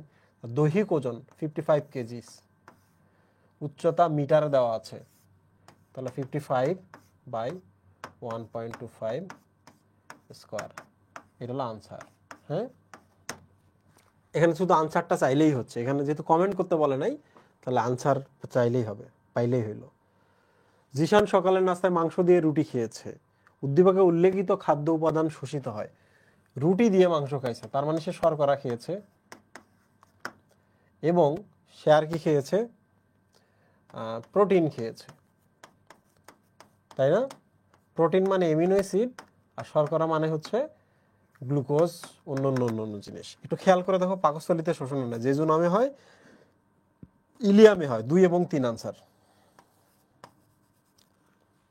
2 এবং 3। ভাইয়া তালাশ কি বুঝলাম না তো? তালাশ হচ্ছে তোমার প্রশ্নের উত্তর না পাইলে ওখানে সার্চ করো, বিভিন্ন বইয়ের পৃষ্ঠা তুমি ওখানে পাবা। নিচের উদ্দীপকটি পড়ো, পরবর্তী দুটি প্রশ্নের উত্তর দাও। রহিম সাহেব আরাম প্রিয় ব্যক্তি, তার উচ্চতা এই দেখো 1.5, 65 কেজি। আনসার দিয়ে দিবা, এখানে কোনো কমেন্ট চাই নাই। হ্যাঁ, তোমরা কিন্তু স্থূলতার যে ছকটা আছে সেখানে গিয়ে হচ্ছে আন্ডার ওয়েট, তারপর হচ্ছে নর্মাল ওয়েট, তারপর কিন্তু ওভার ওয়েট, এই জিনিসটা মাথায় রাখবা। তারপর 1st ডিগ্রি স্থূলতা, 2nd ডিগ্রি স্থূলতা, 3rd ডিগ্রি মরবিড স্থূলতা। তো এইটু ভালো করে খেয়াল করবা যে নর্মাল ওয়েটের নিচে আন্ডার ওয়েট, উপরে কিন্তু ওভার ওয়েট। অনেকে কিন্তু নর্মাল ওয়েটের পর সরাসরি 1 ডিগ্রি দিয়ে দেয়, এই কাজটা করবা না। তো এখানে এটা চার্টের দরকার নাই, বাট চার্টটা মুখস্থ করবা। এই যে দেখো, তার জীবন চর্চায় কি কি পরিবর্তন করা উচিত? নিয়মিত শরীর চর্চা করা উচিত, অবশ্যই করা উচিত। ভারী খাদ্য গ্রহণ এটা করা উচিত না। ওষুধ গ্রহণের সতর্কতা অবলম্বন, এটা ভালো কথা বলছে। 1 এবং 3 কথা শুনেই তো মন ভালো হয়ে গেল আজকের ক্লাস। পড়া শেষ? বলো আজকের ক্লাসে নতুন নতুন কিছু শিখছো কিনা? আজকের ক্লাসে নতুন নতুন শিখছো কিনা? আজকে শুধু আমাদের একটাই প্রবলেম হয়েছে যে মল কোথায় জমা থাকে, এইটা। তো এইটা তোমরা বই থেকেই পাবা, তালাশ ব্যবহার করবা। নিজেরা পাইলে কোলন এবং মলাশয়, ওখানে তো 2টা কোলনের কথা বলছে, পেলভিক কোলন এবং সিগময়েড কোলন। এটিকে বলা আছে বইয়ের মধ্যে, আরাফাত হোসেন, কোলন এবং মলাশয় এইভাবে বলা আছে। তাহলে পেলভিক কোলন, সিগময়েড কোলন, 2টা আনসার, মানে 1, 2, 3 হবে ওখানে। আজকের ক্লাসে নতুন কিছু শিখছো? দেখো আমরা পুরো ক্লাস শেষ করেছি, এখন আমরা যে কথাগুলো শুনবো এগুলো আমরা আমল করব পরীক্ষার আগে আগে। আমরা যকৃতের ছবি অ্যাড করা শিখবো। মাছের পোনাওয়ালা যেটার আমি কথা বললাম, মাইক্রোস্কোপিক ছবি, এটা আমরা শিখবো। মাইক্রোস্কোপিক আলোচনাটা আমরা শিখবো। যকৃতের বিভিন্ন খণ্ডের নাম, এগুলো যে অসম্পূর্ণ খণ্ড, এই কথাটা একটু আমরা শিখবো। সবচেয়ে বড় খণ্ডের নাম হচ্ছে ডান খণ্ড, ডান খণ্ডের নিচেই থাকে হচ্ছে পিত্তথলি, এটা আমরা শিখবো। যকৃতের আমরা কাজ খুব ইম্পর্টেন্ট, এটা ফার্স্ট প্রায়োরিটি থাকবে এই চ্যাপ্টার শুরু করার সময়। তাহলে তুমি এখনই যেটা করবা, খাতা কলম নিয়ে প্রায়োরিটি ঠিক করবা যে আজকে তো আমি যা পড়লাম সবই আমাদের জানতে হবে। অগ্নাশয়ের ক্ষেত্রে যে জিনিসটা জানতে হবে, অগ্নাশয় আইলেটস অফ ল্যাঙ্গারহ্যান্স এবং অগ্নাশয়ের যে আলফা বিটা ডেল্টা পিপি সেল থেকে ইনসুলিন গ্লুকাগন যেগুলো ক্ষরণ হচ্ছে, এগুলোর নাম জানতে হবে, এদের কাজ জানতে হবে। আর পরিপাকে হচ্ছে পিত্ত রসের ভূমিকাটা জানতে হবে, এটা কিন্তু খুব জরুরি। পিত্ত রস কোথা থেকে ক্ষরণ হয় এটা জানতে হবে, জমা থাকে কোথায় এটা জানতে হবে, ইউরিয়া কোথায় তৈরি হয়, ইউরিয়া শরীর থেকে কে বের করে দেয় এটা জানতে হবে। শেষ। বৃহদান্ত্রের ক্ষেত্রে শুধু বৃহদান্ত্রের কাজগুলো শিখবা। ডিওডেনাম যখন পড়বা না, ডিওডেনাম থেকে ডিওডেনামের 3টা নাম শিখবা। ওকে, তারপর বাকি হলো লালা গ্রন্থি। লালা গ্রন্থি থেকে খুব ইম্পর্টেন্ট কথা আছে, সেটা হচ্ছে লালা কাকে বলে, লালারসের কাজ কি, লালারসে কী কী এনজাইম থাকে, লালারস যে শর্করা পরিপাক করে এটার কথা জানতে হবে। লালা যে এনজাইম থাকে তার নাম টায়ালিন, টায়ালিনের আরেক নাম হচ্ছে স্যালাইভারি আলফা অ্যামাইলেজ, এটা জানতে হবে। বুঝেছো তোমরা? আরেকটা জিনিস জানতে হবে, লালা গ্রন্থির পরিমাণ কয়টা, 3 জোড়া, এবং এই 3 জোড়া লালা গ্রন্থি কোথায় কোথায় থাকে। ওকে, কানের নিচে, জিহ্বার নিচে, ম্যান্ডিবলের নিচে, এই যে 3টা আছে না, এগুলো জানতে হবে। তারপরে যেটা জানতে হবে খুব ইম্পর্টেন্ট, আজকে দেখো একটা প্রশ্ন আসছে এখান থেকে, সেটা হলো দাঁত থেকে জানতে হবে আমাদের দন্ত সংকেত কি। আমি যখন একাডেমিক পরীক্ষা দিছি আজ থেকে 10-12 বছর আগে, তখন কিন্তু দন্ত সংকেত আসছিল, বুঝছো?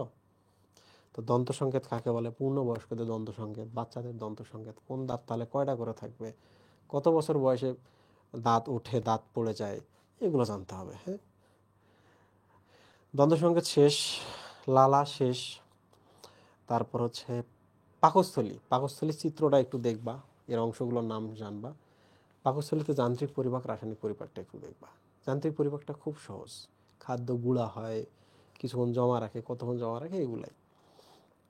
পাকস্থলীর রাসায়নিক পরিপাকটা আরও সহজ, কারণ এখানে শর্করা পরিপাক হয় না, এখানে লিপিডের পরিপাক হয় না। কারণ লিপিডের এনজাইমগুলো পাকস্থলীর এত হাই অ্যাসিডিক পরিবেশে লিপিডের এনজাইম কাজ করতে পারে না। বাট একটা লাইন ওখানে বলা আছে স্পেশালি, সেটা হলো লিপিডের ক্ষেত্রে শুধুমাত্র মাখনের লিপিড পরিপাক হয় অল্প করে। বাট পাকস্থলী থেকে সবচেয়ে বেশি ইম্পর্টেন্ট হলো পাকস্থলীর প্যারাইটাল কোষটা, বুঝছো? প্যারাইটাল কোষ থেকে যে ইসিএল আসে এটা জানতে হবে। পাকস্থলীর আরেকটা ইম্পর্টেন্ট হলো পিজি রে বা জিপি রে, জিলোটিনেস, পেপসিন, রেনিন। এই 3টা যে প্রোটিন পরিপাকের এনজাইম, এই 3টা সম্পর্কে তোমাকে একটা ভালো ধারণা রাখতে হবে বাবা। পাকস্থলী শেষ করলাম আমরা। এবার আমরা হচ্ছে, আমি যা কিছুই বলি না কেন, ক্লাস শেষ করে যেটা করবা, বায়োলজি এটার্স ইউটিউব চ্যানেলে যাবা, ইউটিউব চ্যানেলে গিয়ে হচ্ছে এই চ্যাপ্টারের যে আমি শখটা পড়িয়েছিলাম ওয়ান শট, এটা খুঁজে বাই করবা, ঠিক আছে? ওকে, একটা চ্যাপ্টারের ডিফারেন্ট ডিফারেন্ট টাইপের আমি ভিডিও বানাইছি, যে কারণে দেখবা এটার ক্লাস আছে, এটার ওয়ান শট পাবা, এটার হচ্ছে ছোট ছোট হচ্ছে কনসেপ্ট ক্লিয়ারিং ভিডিও পাবা, এটা দেখবা। স্থূলতাটা জানা খুব জরুরি, স্থূলতা কাকে বলে, বেরিয়েট্রিক্স কাকে বলে, তারপর হচ্ছে স্থূলতার যে বিএমআই আছে, বিএমআই কাকে বলে, বিএমআই এর যে সূত্রটা আছে এটা জানতে হবে, কারণ পরীক্ষায় এটা আসবে। এবং চার্টটা জানতে হবে, কারণ বিএমআই এর যে রেজাল্টটা পাবা সেই খাদ্যের অসার অংশ বা মল কি একই কথা? হ্যাঁ হ্যাঁ, খাদ্যের অসার অংশ এবং মল একই কথা। অসার মানে হলো যে জিনিসটা আমাদের জন্য সার বা পুষ্টিকর নয়, অসার, ওইটাই আমাদের শরীর থেকে বের হয়ে যায়। এরপর তোমরা যাবা হচ্ছে বিএমআই এর যে চার্টটা আছে, সেই চার্টটা ভালো করে মুখস্থ করবা, খুবই সহজ। ওইটা অনুযায়ী যে রেজাল্টগুলো হবে তোমরা একটু চেষ্টা করবা নিজেদের বিএমআই, ফ্রেন্ডদের বিএমআইগুলো বের করার। হ্যাঁ, মোটা ফ্রেন্ড, সরু ফ্রেন্ড, পাতলা ফ্রেন্ড, নর্মাল ফ্রেন্ড, অস্বাভাবিক ফ্রেন্ড, সব ফ্রেন্ডের তোমরা হচ্ছে বিএমআই বের করবা।